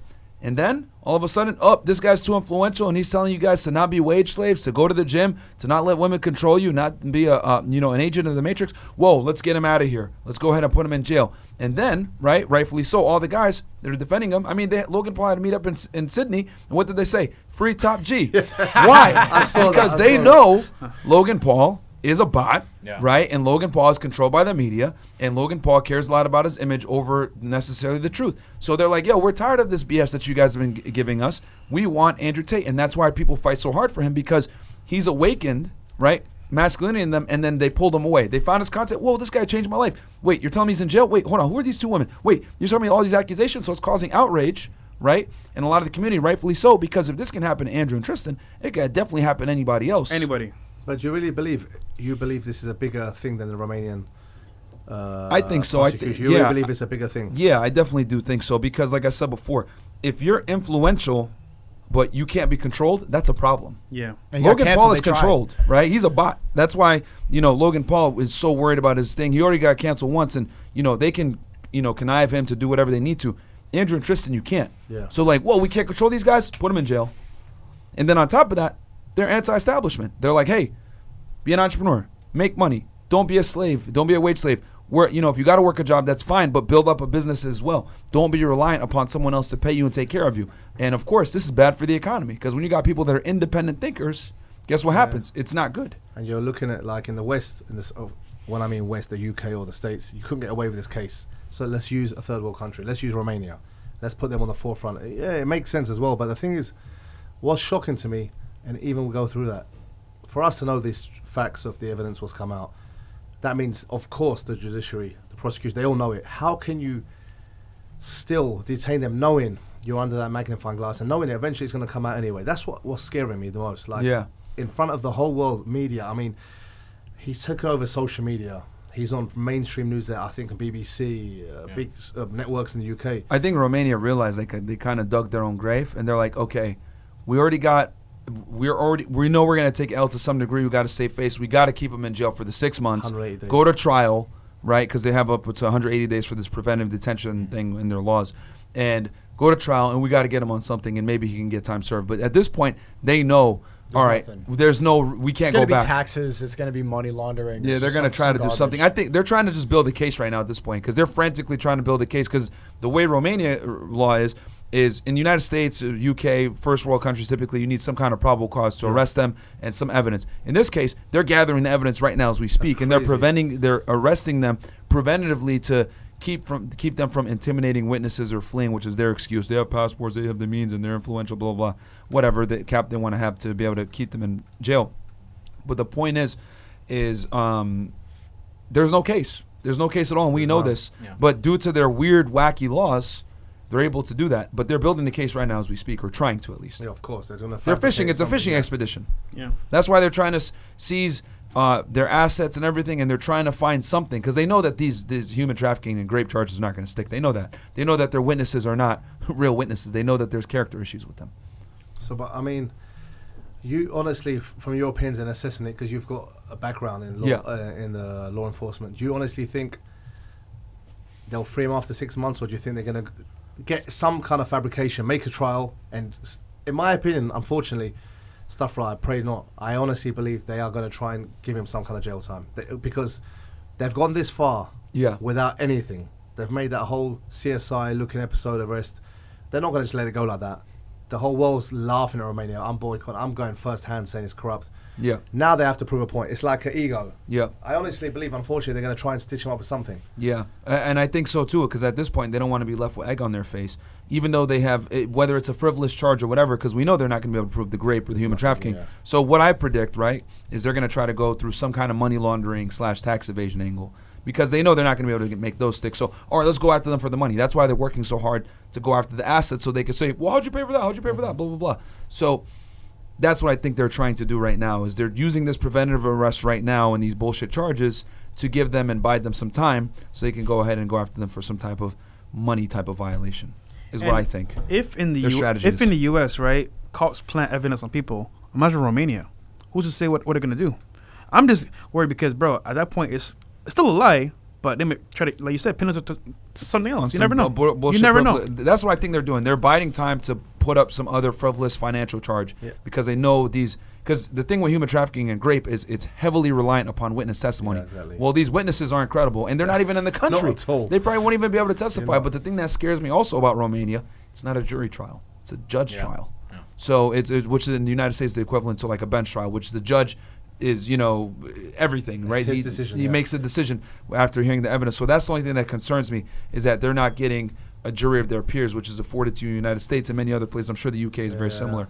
So that's one thing that concerns me as well. So, and I don't know what their standard of guilt is. The United States is beyond a reasonable doubt. I don't know in Romania if it's, it could be a lesser burden, which would scare me. So I don't know. I know what you were saying about they're going to find out some fabrication, but I think they would have done that by now. I think knowing that, like we all know them. I've been spent countless time. I know the character, and he doesn't even make anything illegal. So even once before I even questioned him, I said, because I don't know, it was webcams. I said, obviously you're in Dubai now, no dodgy money. He goes, bro, you can get any order. Everything is a trail. Everything's legit, and I know him that well, So there's nothing on him. So what I'm thinking is, God knows what they're going to hold him for. I mean, they're going to bring 25 more stripper TikTok witnesses. What are you going to do? Yeah. You know, are you going to bring Mia Khalifa next to the stand? Who's next? It's embarrassing. And the thing is, but it's still going ahead. Today, I honestly thought, well, I always paranoid that they're going to hold him, but I thought, you know what? Maybe they give him house arrest or bail because there's nothing. Yeah. I just want him out of jail. Yeah. Give him house arrest. Like, Give get him him out house of there. arrest. You know there's nothing there, but then they're not giving him that because he'll talk. He'll expose the corruption. So they can't win. They have to keep him caged until that trial. And I don't know how you can win this trial. That's why like I'm so hard on like anytime something comes out, right? And I'm in talks with, you know, people close to him. It's like anything comes out, we're real adamant about putting it out because he doesn't have a voice right now. Yeah. People are saying all kinds of BS. Oh yeah, this and that, this girl, this Vice, you know. And it's funny too. And I'm so glad that Shooter exposed Vice.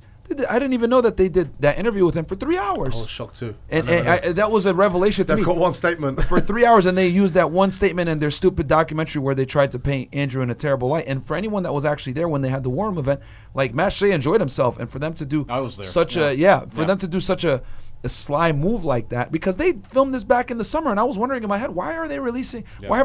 And then as soon as he gets arrested, let's put it out now. Yeah, perfect timing. BBC now, mainstream news. Yeah, this is what mainstream news uses to cover about this case. They're trying to paint him in a bad image, and they're not going to cover any of this. So, I mean, look, anybody here who's trying to cover it too, who's trying to talk about this, just avoid what they're going to say is like, oh, you're riding clout, you're trying to just continue to cover it because mainstream news won't. No, you're right. That's I why think it's it's so going to be important. the revival of the independent journalist. This is the time where I think nobody is ever going to trust mainstream news after something like this. No, I think this is why it's vital. Guys like you have big platforms, and myself, we're trying to merge and talk because no one's going to know that. Yeah. And I'm getting crazy. They're putting fake, crazy stories of trolls are putting on me on Twitter. Yeah. That's how much when you speak up, they're going to come for you. They're going to say, you're this, you're that. It's insane. It's how bad trolls are getting. They're so desperate. Like some of the silliest things I heard. I even put a tweet out saying, "Look, anything defamatory, I'm gonna go and sue you because I'm not gonna let you don't try and come with that with me. I will take it far, and I've got the resources to ruin you. Like I'm not one of these guys. I will spend just to ruin your life, just to try and disrespect me. But it's so sad. Like I don't look at replies, but some people send me things. Oh, this guy. I said, bro, just ignore it. I'm gonna never stop. I'm not gonna slow down. I'm telling everyone listening here. And I'm going to keep, even, God forbid, if he goes to jail, I will step it up another notch. Because if we don't, bro, who is? There's nothing. There's no media defending him. There's no one. And guys like you especially who've got these big platform states, it's important to step up because I knew so many YouTubers, influencers, social media guys Rumblers. Who are begging. I've got messages and inshallah when Andrew comes out, I'm going to say, bro, never work with these guys again. You know why? Yeah. These guys used you, begged you, and they're all silent and talking shit now. And it's guys like you had a platform. That's why I respect you guys more because, bro, my channel, I've got this plaque. No one's watching my shit. It was just YouTube videos and like, all right, the World Cup video, we got a lot of views. But no one cares. It's because I tell you, I'm not one of those guys to say, he put my channel up. Not that I'm a podcaster. And it's not because of that anyway, but don't forget the stuff he did for people and looks out for people and like giving people positions and that. And I've known it for a long time. And like behind closed doors, we help each other a lot in other ways, you know. And there's not to all these people out thinking we're getting paid for this. No. Oh, there's a reason. There's nothing. Trust me, these guys are flown in from another country, jet lag to do this. There's no other benefit, and they've been literally on a tour here talking about Tate non-stop every day. And I'm doing it. My Twitter's Tate, my Instagram. I do it because if I don't, who else is going to do it, you know? And I'm trying to get that community behind him. Say, look, everyone knows my character. You're from law enforcement. You're respecting your genres. We're not the kind of guys who are crackheads lying on the street, thieves. So for us to say and defend this guy to that extent, say we know his character and I'll stand there. I don't care what the rumors are. I know for a fact he's not guilty. It's all bullshit. And I'm a man of God, a family man. I know Sheikh's here. I'm respecting the community here in business. I would never do it if I think someone's a criminal, you know, yourself. So that should, anyone with logic should see that. Yeah. But it's frustrating now. I've dealt with real criminals. Yeah. And these guys aren't that. I've interviewed the worst of people. Not at all. From people that touch children to terrorists to drug dealers to murderers, etc. Real human traffickers. These guys are the furthest from that. You know what I mean? And it's ludicrous to me how people say this stuff. And I'll say this too. If you have a platform, right, staying silent is almost worse. Yeah. Truly, it really staying silent is almost worse. 100%. Because then where do you stand? You know what I mean? And I think if you stand for nothing, you'll fall for anything. 100%. So you know, it is what it is. I'm drawing my line in the sand. They're innocent. I don't care what anybody says. If you don't agree, fuck you. You know, because you don't know these men. A lot of people that hate say, oh, he's an asshole, toxic, misogynist, whatever. I mean, have you guys sat there and talked to Tristan and Andrew for hours on end? We have, and we know them. They're not like that. They don't talk about how Andrew and Tristan rescue dogs in Romania. They don't talk about how they donated to orphanages, millions of dollars. They don't in the church. They don't talk about how Andrew stops and takes pictures with anyone. Tristan goes out of his way. Patient, cancer treatment, and holiday. You know what I mean? They don't talk about how they pay for surgeries and get people in bad positions in Romania to be able to get some medical treatment. They don't talk about that, and Tristan and Andrew don't talk about that either. Right now, it's very important because it's relevant to their character, but they never talked about it openly before, so we have to say it for them. Yeah. And these people don't know them. They don't know what they do. I've seen Tristan and Andrew, women that quite frankly were very rude, that didn't deserve to get a ride home or to be treated well. They still treated them like gentlemen. Here's some money, take a cab home, get home safe, or get their security, take her home. Even when the girl was being a raging bitch and didn't deserve it, right? And it's crazy to me that people will go there and say, these guys are human traffickers, whatever, when these guys go out of their way to be gentlemen to the women. Hell, Tristan has even said it himself. Hey, you need to be a gentleman and treat women well because you never know what can happen after. You need to leave a woman better than when you met her. Yeah. Andrew says, if a girl says, oh, no, I don't want to come with you, oh, no problem, it's okay, I'll get you back home. But they don't clip that stuff. They always show just the crazy stuff out of context, and they don't see that an hour before, 30 minutes before, he was saying women are the most precious thing. You need to protect them. So that's crazy, too.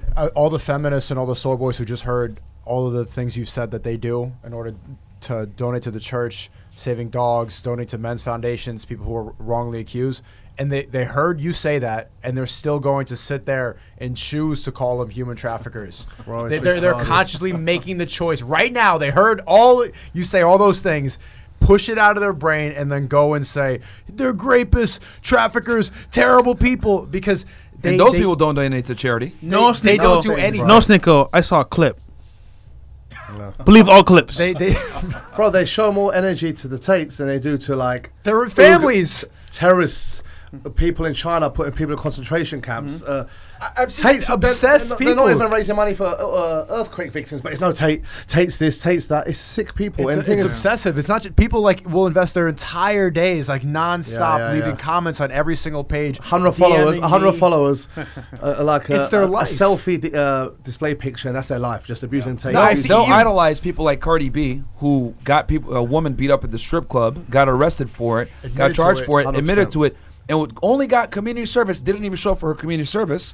Right? They'll go ahead and celebrate someone like King Von, who I like his music too. But let's be honest here. Talk about killing people. He was involved in a bunch of murders. Right? They'll go ahead and idolize these people. But then Andrew comes with this situation here where we all know it's false. We all know it's a lie. And there's evidence to prove that it's a lie. And they'll say, oh, no, he's a human trafficker. Let's go ahead. Fuck the exculpatory evidence. He's a human trafficker. But let's go ahead and follow Cardi B, who went ahead and literally assaulted someone in person, documented everything. She only got community service, and she didn't even show up for that. Damn. That's who people idolize. It's sick. And the thing is, also to the Muslim community, I'm getting fed up and frustrated with a minority of those who are like denouncing this, not defending him, calling him this. In Islam, it's a very, very dangerous thing to accuse another Muslim of being non-Muslim. And the Prophet used to say, the one who says it, is that what you claim? Yeah. So basically, if I claim you're non-Muslim to another Muslim, I am a non-Muslim. I'm basically a kafir, means a disbeliever, an infidel. Yeah. So to all you Muslims out there, you're obviously not studying enough Islam. You don't know what you're saying, how dangerous it is. And also, again, like all these trolls, a quick message: you can keep tagging me and trying to make false accusations. I won't stop. I'm going to turn it up a notch, and these guys will too. And until he's free, because inshallah, he will be free. God's just, and I think this is a test for him, a trial. I don't know. Make him close to God. I don't know what Allah always has a plan for everything he does, but at the same time, I think when he comes out, you've got another Che Guevara, in my opinion. God forbid it's a massive sentence, but I think you're just martyring him to, like, he'll be on t-shirts everywhere. He's going to be a Che Guevara, like, this guy is going to be, his platform's going to be here, and that's why I respect guys like you, because I speak close to the guys there, and I'm not going to speak more on that in detail on the podcast, but he knows, he feels, he sees who's there, who's real. And like I said, we're not making money, we're spending money supporting him. We're going out of our way. I'm going out pushing things. Even my wife sometimes goes, you know, like, she's getting, your husband's doing this, but, you know, I don't care, because if we don't do it, bro, he could, if it wasn't people like us speaking out, and that's why I respect you guys, it'll be just a silent case stuck there. Imagine, God knows what sentence they'll give him for nothing. Yeah. And there's people like us and Suleiman and other people on Twitter, I forget your names, but you're speaking, doing a good job supporting, and I respect every one of them. And inshallah, when he comes out, I swear I can't wait to have a big halal dinner with everyone and just to celebrate, you know, just see him back. And I don't care. I'll delete all my socials. I don't want to even do a podcast with him. I don't care for that. I don't want none of that when he's out. I just want him out, you know, with his kids and his family, because it's haram, bro. And he's just a normal human being like us. And I can't see someone suffer for something they haven't done. It just makes me sick. Yes. It's bullying tactics. You know, I've never been that myself. Your background, myself. Fighters themselves are not like that, because every fighter's humble. Why? Because we've all had our ass kicked once. Yep.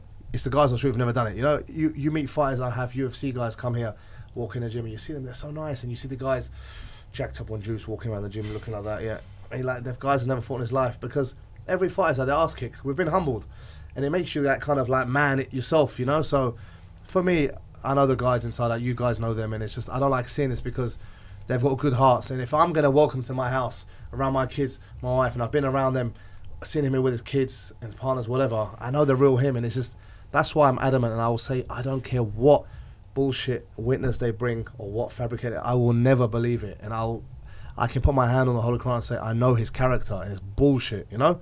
So I could say that my too. stance, I mean, yeah. a little story for us. You know, Andrew and Tristan were so gracious to invite us to their home, and you know they don't do that for everybody. No, and we stayed there for a few weeks, and they were fantastic hosts. Tristan went out of his way to accommodate us, and these guys are nothing short of gentlemen. I mean, these guys literally, like, the women that they do deal with, like, they treat them really good. I was like, no wonder they have so many, because they treat them so well. And it's for when they made these charges came out. Oh, human trafficking. I said no, no fucking way. But no, you saw the one in the boxing, didn't you? The girl who was approaching the Ringo. There's a video of me saying yeah. Again, so this girl, and I have no beef with her, she's abused me. I saw that video, yeah. She's gone and sold her story to like 3 of the biggest tabloids, The Sun, the Daily Mail, how he was messaging me, I was scared for my life, I didn't want to go to Romania, he was very dominant.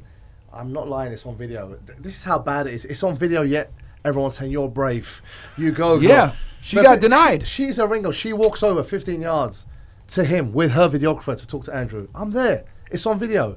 And people still give them the... So what kind of like chance does he have when you've got people like that making fake allegations? And I want to say this too. When I was talking with Tristan and Andrew, they showed me there were women that were getting bribed to, hey, $30,000, $50,000, make a false accusation on Andrew or Tristan. Just do it. We'll give you this money. There's a bunch of women that literally were bribed to basically go ahead and lie on them. So these two idiots, I'm not surprised. Maybe someone paid them off. 100%. They're in the French Riviera a week later. Sorry, you're saying something, Fresh? No, I was just going to say, after living or being there for a couple of weeks, you know what I realized too as well? Yeah, you can say we know them very well, but the workers, they respect Andrew and Tristan so much. And my thing is like, okay, you could be a good person, but other people around you treat you. And everyone that we know in Romania, outside of Romania, that knows Andrew can testify he's a great person. So all in long line, we didn't wait in line one time. Yeah, you don't get treatment like that unless you treat people very well. Yeah, we don't wait in line one time. They tip everybody. They talk to everybody. They never felt like, oh, we're better than everyone. Wait, they literally stop and talk to anybody that comes up. Can I take a picture? Oh, Tristan gives them life advice. And that's what it is, man. Like, they literally, like, the people in Romania love them because they come in and they respect the country. You know what I mean? They don't break the laws. Yeah. He came to my gym many times just to say, with every kid. We had an event. I said, bro, these guys flown in this country to see you. He goes, when do you want me to meet them? He'd sit in a shisha restaurant, meeting strangers all the time.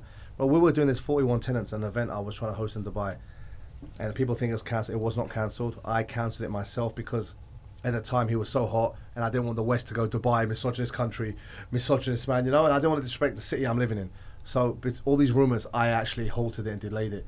Andrew, I said to him, look, bro, let's just do this. He goes, bro, I don't want a penny. Just organise it, I'll talk. I said, I swear to God. I said, no, we'll do like a split thing or a promotion. He didn't want 1 dirham, $1, £1 from this event. This is a fact. I don't have to, but I can show screenshots of this event. So that's the kind of character he is. He just wanted to pass this message. So people don't see this. They think you're getting paid, you're doing this. It's all bullshit. It's good characters, and that's why guys like us who are very, in our own fields, respected, are defending him. There's no other benefit. He could be, God knows, he's gone forever. Yeah, we're still sitting here. You know what I'm saying? So that should show to people. But again, Sneako said it right. You could bring clear-cut evidence, CCTV. That girl could say on a lie detector test, and fail it, yet they'll still say, he said this he's a misogynist, he's this. So you can't win. That's unfortunate. It's amazing to me how much evidence is out. We have WhatsApp messages. We have documented proof that one of the accusers has done this several times before that led to another person's self-deletion and another person going through mental issues. We have another girl who was a former stripper / drug user that also has been doing this type of activity, extorting men for money, etc. And then we go ahead and get more information that, oh, she wanted 200,000 euro, etc. And then she goes on Vice and gives an interview, but fails to, say a bunch of other details about how she lived at the house and she was jogging and going to a grocery store. We have evidence, had her phones. There's TikTok evidence of them as on social media dancing and twerking in the house the day before. When they're arranged, You're telling me that you guys were being human trafficked, but you guys are sitting there shooting. TikTok's having full access to your phones, partying, etc. And here's the other crazy part. Andrew and Tristan weren't even there that night. They weren't. They weren't even there that night. Yet they say all this stuff, all this evidence that shows irrefutably that these guys are not traffickers, yet the left, these weird liberals, etc., want to sit there and say, oh, they're human traffickers, they're rapists. Did you hear that voice note from Vice? That's a lie too. Yeah, and let's go with it. Let's say that it was his actual voice. Guess what? We didn't see the full context of the conversation, 100%. Did we? But when you do see the full text, which the media doesn't want to show that either, because I've looked at that text thread, the girl says right at the end, oh, it's not grape if I consent. Exactly. And people don't understand that a lot of women enjoy this type of stuff. Kinks. A lot of women have these fantasies. 50 Shades of Grey is a popular book for a reason. Women love that stuff. This is not new. This has been investigated since April. It's almost a year. In a month is a year. And no evidence. What does that tell you? CCTV, phone records, leaks, computers, everything's investigated. And they've no evidence. So, I mean, to everyone out there, like him or not, hate him or what, it doesn't matter. Look at the evidence. There's nothing since April 2022 they've been investigating him. Yeah. And there's nothing. You can hate Andrew. You can hate Tristan. Of course, You can hate Georgiana. You can hate them all. That's fine. Hate Doesn't them. mean they're guilty. But look at the evidence. I implore you, please, look at the evidence objectively, and you're going to see that these men are innocent. You don't have to like them. But an injustice for one is an injustice for all.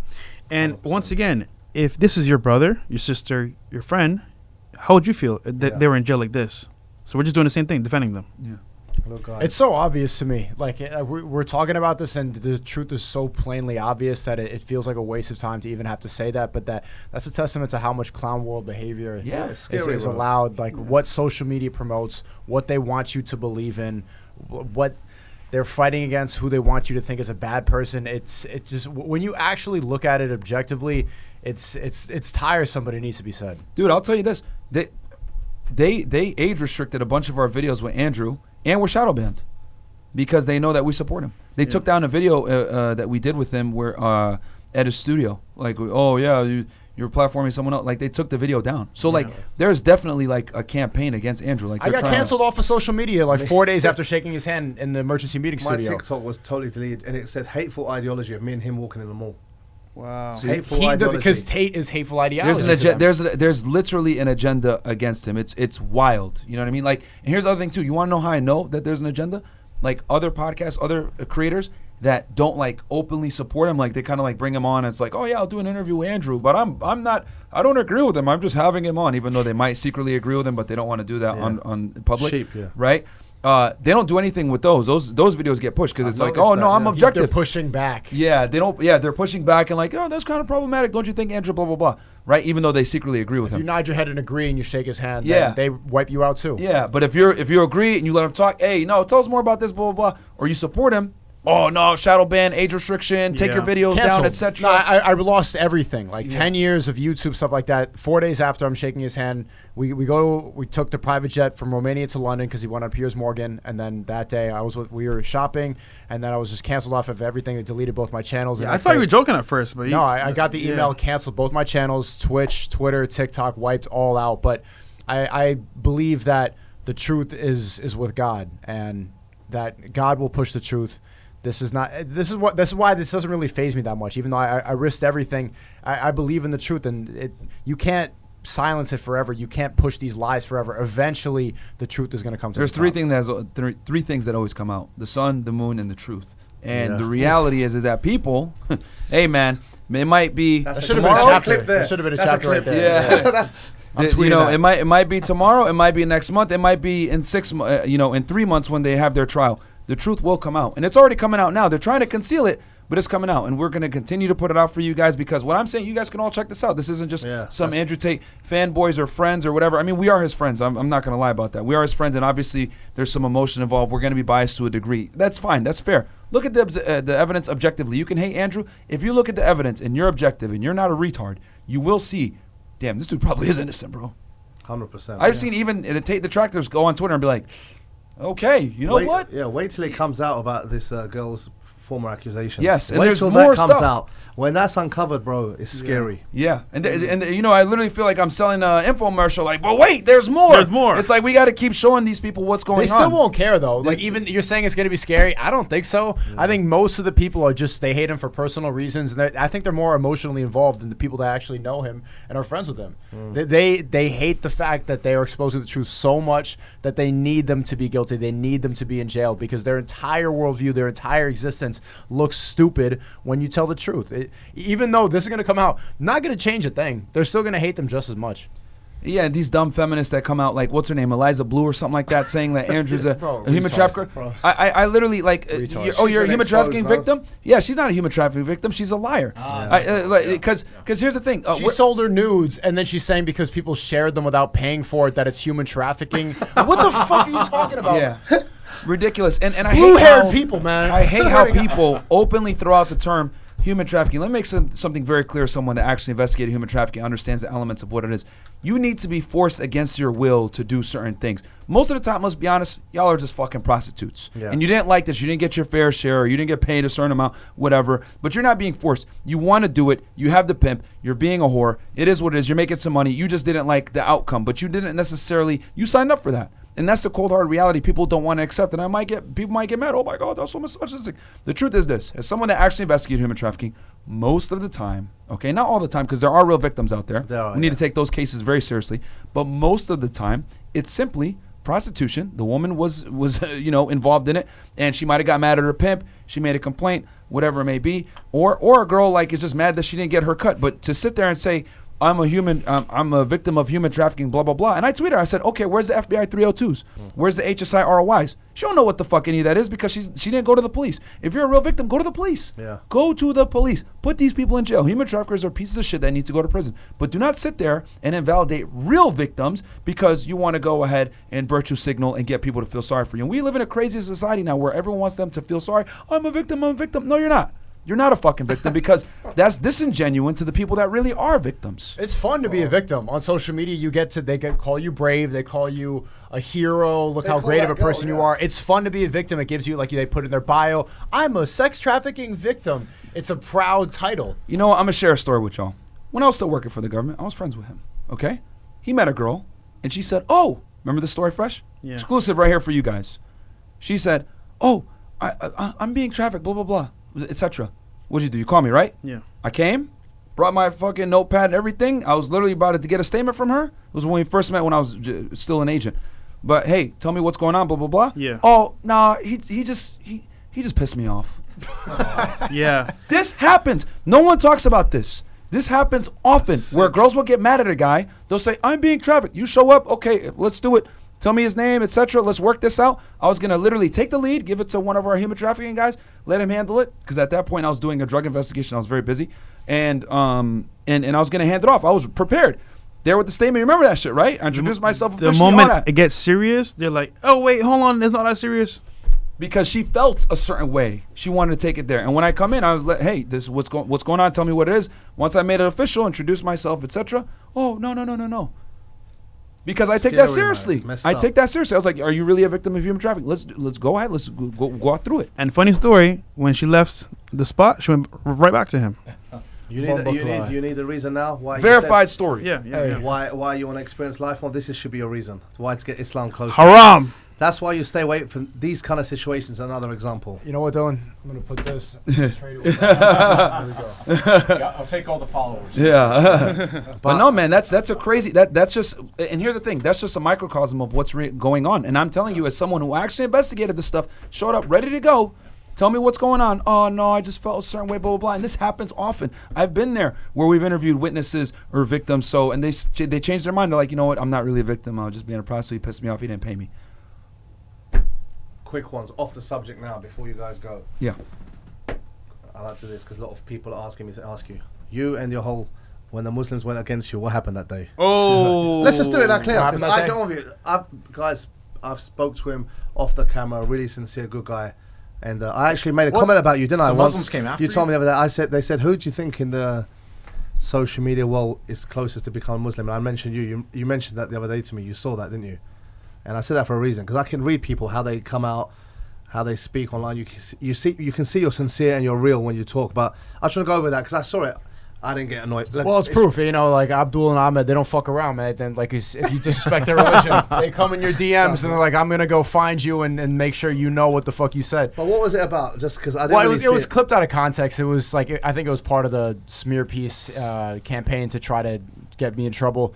I was making fun of haram behavior. I was making fun of LGBT gay pride parades. Yeah. And every time that they would crawl on the floor with dog ears and like put a leash around their neck, I would say haram. Yeah. And then I would do like, just make fun of Muslim, make fun of the Islamic prayer voice and stuff like that. But they clipped it without the first thing. So they thought it looked like I was just making fun of Islamic prayer when I was really making fun of degenerate behavior. But I understand why that made people upset.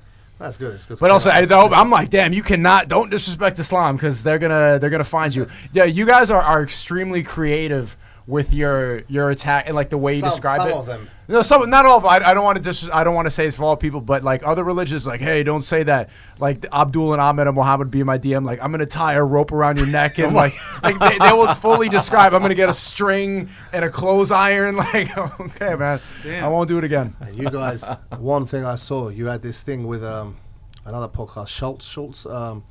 Andrew Schulz. What was that about? Like, I saw, it was like, he was cool. It was his co-host who seemed like he had, for me, like, if you come on a show or you come on a podcast, Yeah. They had an agenda. you're being, the Indian guy, yeah? He just seemed like he had an attitude. From, Oh, yeah. I mean, Like- they're simps. No, Like- but I just saw it. I was watching, I was thinking, he had this face, his back to you, everything you said, like, at least you debate, you speak. It seemed like as soon as you got on there, you're we're lost. Schulz was trying to make an effort. He seemed okay. What's his real name? Andrew Schulz. Here's the thing. But what was that about? Yeah. Like, You want to take it first and all?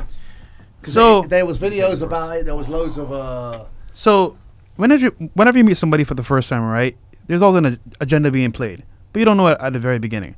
However, we went there saying, you know what, we're here doing a tour in New York. They want to do a podcast with us. Awesome. No ill intent, nothing bad ever in our mind, right? However, they came with an agenda to make us look a certain way, and they came to try to change our minds.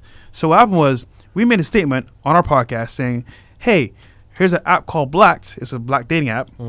We never use it ourselves, making fun of it, and they took up. Because someone super chatted. We do a live show Yeah. and we get donations. Someone said, "Have you guys ever used the app Blacked?" And we made a joke and we said, "Nah, we don't dabble in the dark." Ha Yeah. ha ha. Yeah. That obviously went on Twitter. Everyone went crazy. The black community, which we're black too. He's from Barbados. My mom's black, my sister's black. My Come on, family's man. from Sudan, Yeah, I know that. which Sudan literally means the land of the blacks. Whatever, you know. I like- dabble in the dark, North- so Sneako DM me if you yeah, you know, North Sudan. Yeah, I speak Arabic. Yes, I come from Muslim background, but I'm still black. I'm African American. yeah. I'm literally African American. I was born in the United States. I'm the definition of African American, right? Either way. Oh, you guys are racist, blah, blah, blah. So what Flagrant tried to do here was virtue signal. Let's keep it 1,000. Yeah. They brought us in, try to demonize us, make us look like the bad guys. I'm not stupid. They had an agenda. Andrew tried to be the good guy. The other guy tried to be the bad guy. And then that loser in the back, whatever the fuck his name is, tried to virtue signal as well when he's dating a white girl. He dates white girls. You know what I mean? which Trying to guy make I'm talking comments or about. whatever. So they tried to come in like, don't you guys think you're a little, your views are a little misogynistic or problematic or what's up with black women, blah, blah, blah. Bro, it's a fucking joke. Aren't you Yeah. guys considered flagrant? Comedians, You yeah. guys can go ahead and make jokes. And here's the other funny thing too. Akash literally made a video about 10 years ago, right, where he was bashing black women. Yeah, literally. And I found the clip and I said, yo, you're a fucking hypocrite. Here's the other thing too. We, as you guys know, we agree with Andrew on 99% of the things. Now they're saying, oh yeah, Andrew Tate's right about a lot of stuff. Motherfucker, those are our same views. What Yeah. do you, now you want to go ahead and say, oh no, I agree with Andrew because, you know, it's a cool thing to do right now, etc. But y'all don't, when we say that stuff, you guys have an issue. So, And also Yeah. Andrew Schulz, he's not smart, bro. He just put the onus on his friends to do it, but he felt the same way. So it's like he's a chameleon. He's like, you know what? Nah, they're cool. Bro, you know what they were doing from the very beginning. oh, So here's the other thing too. It's set up. The very interesting thing. Yeah. After the interview was done, oh, are you sure you want us to put that out? Y'all kind of look crazy. I was like, no. Put it it on up, full. put it up, yeah. Put it on full. We're fine because to be honest with y'all, they're the ones that look crazy because Yeah. we're just chill, etc. They try to make the us guy look in the bad. background was making it so like the one in the back, there was one guy in the back, an Yeah. African American, who was Yeah. just making it. Even He was there being yeah, emotional. it was being so stupid. I Yeah. was like, what? Because that was there's their a part they took up. Remember? So What? yes, Yeah. yeah, We took okay. out parts. This is It exclusive looks for like Vice you can News see, though, activity. you can This see. is Nah, they're trying to exclusive appeal for to their y'all. woke liberal See, audience. here's the thing. New York There's City. a difference between us and them. When we bring a guest on, we show them respect. Hey, what do you not want to be asked, etc. We never try to make our guests look bad. Them, on the other hand, try to use us to virtue signal, which then they go ahead and agree with a lot of our points later. But that's a whole other thing. At the end, he's like, "Yo, are you sure you want us to put that out? Blah blah blah." Because whatever. The reality is this: we made y'all look stupid because we didn't agree or concede with any of your points, and you guys couldn't back up your claims, and you looked really emotional and feminine. And what he did was he cut out a part where the black dude in the back, interjected in the conversation, was talking about, well, don't you teach men how to coerce women? And I went ahead and debunked that little thing, and they cut that out. And the reason why Andrew cut that out is because his people look stupid, and he didn't put out the full interview. That's Yeah. bad. Yeah. And that's the truth, and a lot of people don't know that. So flagrant, very unprofessional in that situation. We would never do that to them. If we brought them on, even if we disagreed or we didn't Yeah. like Exactly, something, yeah. I would talk about that off air. But for them to do that, try to blindside us, which we kind of saw it coming in the beginning when they started their line of questioning and how they were being emotional and stuff. They were trying to virtue signal, which is hilarious to me because Akash made very similar, if not worse, statements during a stand-up comic thing. So you're telling me y'all can make jokes, but we can't? Fuck you guys. What's the coerce women? What was their argument? So with he was saying the dude in the back, I forget his name, he's an ass clown. He goes ahead, yeah, I don't care anymore. We hit 1 million subscribers. Fuck all these guys. Like I bit my tongue, right, on a lot of this stuff with a lot of our haters that talk shit. But after we hit 1 million, all y'all can go suck a dick. I really don't give a shit anymore. So my thing is this: the dude in the back made a comment, well, don't you teach guys how to coerce women into sex or some bullshit like that? He tried to insinuate that.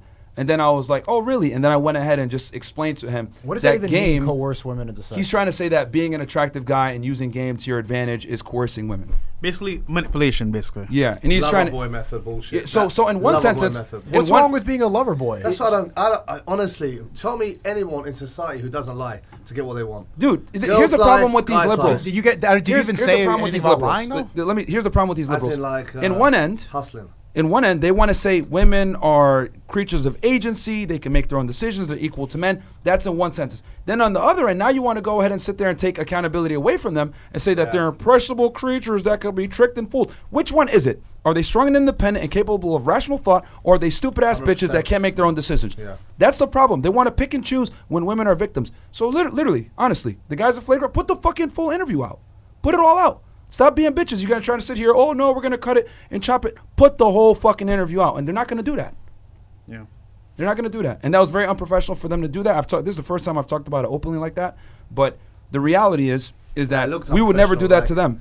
And they made themselves look like ass clowns. Bro. I was thinking, what is this? Like, it was like you're in court. I was like, what is this, a podcast or what? Like, you got an agenda? The guy was like this, trying to act cool on the camera, act tough. No, but what kind of, like, don't invite someone then. You know what I'm saying? They tried to virtue signal. It backfired because we didn't stoop down to their level and be emotional, whatever. Like, we're like, you know what, we're going to be calm. We're going to respect your platform even though you guys aren't respecting I us. don't even think that they thought that hard about it. I think that they got indoctrinated by wokeness and New York City. The liberal people, they probably saw a bunch of tweets hating on Fresh and Fit. It was pretty popular. And to make fun of honestly, them back I would then. gladly tell Andrew this to his face or Akash. Like, yo, what y'all did was not fucking cool. Right? I bit my tongue before because I was like, you know what, let's just hit our million. We're getting a lot of heat right now, a lot of hate, whatever. We hit our million. I don't give a fuck anymore. If I saw Andrew, I'll tell him this to his face. I'll tell Akash that to his face. I'm not scared of them. Like, what y'all did was super unprofessional and not cool. We would never do that to y'all. Never. We've never done that to a guest. Your podcasts are funny, bro. Sometimes I watch it. It's like he looks set up that DJ Academics. When that girl went on him, you weren't on the show, bro. Big egg in the building. I can't stop watching it, bro. You were even like, what is going on Yeah, here? I'm like, Bro, damn. like, sometimes his stuff's funny, but bro, that was bad. I gotta say, that was like a big L on his behalf. Yeah. No, like, you know? And then the people might say, oh, well, Myron, you kicked the girls off, whatever. I'm very respectful to the girls. That's different, Like, the way you do it, but that was crazy. yeah. Like, but like as another content creator, etc., you bring them in, etc. Like I would never do that to them. And then like the girls that we kick off, most of the time they take the clip of me just kicking them out. But dude, it's been like 45 minutes, hour and a half, etc., where the girls have been like annoying or hurting the quality of the show. So I got to kick them off. But people only see that clip like, oh my God, you're an asshole. It's like, no, you didn't see for like the past hour how the supporters are like, yo, get this girl out of here. Believe all clips. But Right, guys, it before is we what it round is. up, I'm gonna go past for all of you. Dillon, tell the people where they can find you and just any kind of statement you'll leave with the viewers. So you can find me on YouTube, Dillon Madden, just type in my name, or on Twitter @MoneyBagLives, and free the Tates. Yep. You can find me on Instagram, FreshPrint CEO. Channel on YouTube is Fresh&FIT. Best podcast in Miami, #1 for men's self-improvement. And once again, guys, free Top G, Innocent, free Tristan Tate. Love Dubai, love the food here, culture. And once again, God bless. Myron Gaines, once again, thank you for having me, man. This was an awesome show. Half of Fresh and Fit. Get the book, Why Women Deserve Less, live right now, so that you don't be a simp. And yeah, man, check us out on Fresh and Fit on YouTube and then also on Rumble. And yeah, man, shout out to Dubai. This is a great place. I love it. And most importantly, free Andrew, free Tristan, free the squad. Amen.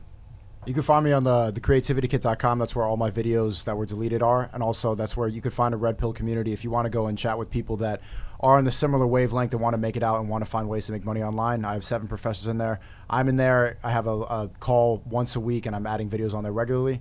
And I stream every single day, 8 p.m. Eastern time, rumble.com/Sneako. I'm canceled, so you actively need to go and find the information out there. Don't let YouTube and Twitch run your social media pages. These apps, these alternative places are where you should be getting information. Rumble's great. It's getting better every single day, so go check us out there. And I would even shout out to Fresh and Fit's Rumble as well. And your Rumble. I saw you just said every page. Especially for Tate. It did really well. It did really well. Rumble is where you're going to find the truth. You're not going to find the truth. Like, obviously, they try to censor it. They don't want you to know what's going on. They need social media platforms to make you dumber, weaker, slower, stupid, more feminized. It's nonsense. So if you're going to go and actively look at this all day and not seek out information that's going to make you better, then you're just wasting your own time. Guys, appreciate it. Thank you so much for being here. I know you had a mad schedule. And guys, inshallah, the next time you'll see us all together, Andrew and Tristan will be here. I promise you. We're going to do the craziest podcast ever. I think, what better would it be with all the Avengers in one when they come out, inshallah. Absolutely. So, and I don't care. I think be on Fresh's or Sneako's podcast. For me, just we want the brother back, and appreciate it, guys. I'll put all their links, tags, so you can watch some of the content we're talking about, so you understand the context of some of these podcasts, and stay tuned for the next episode. Thank you.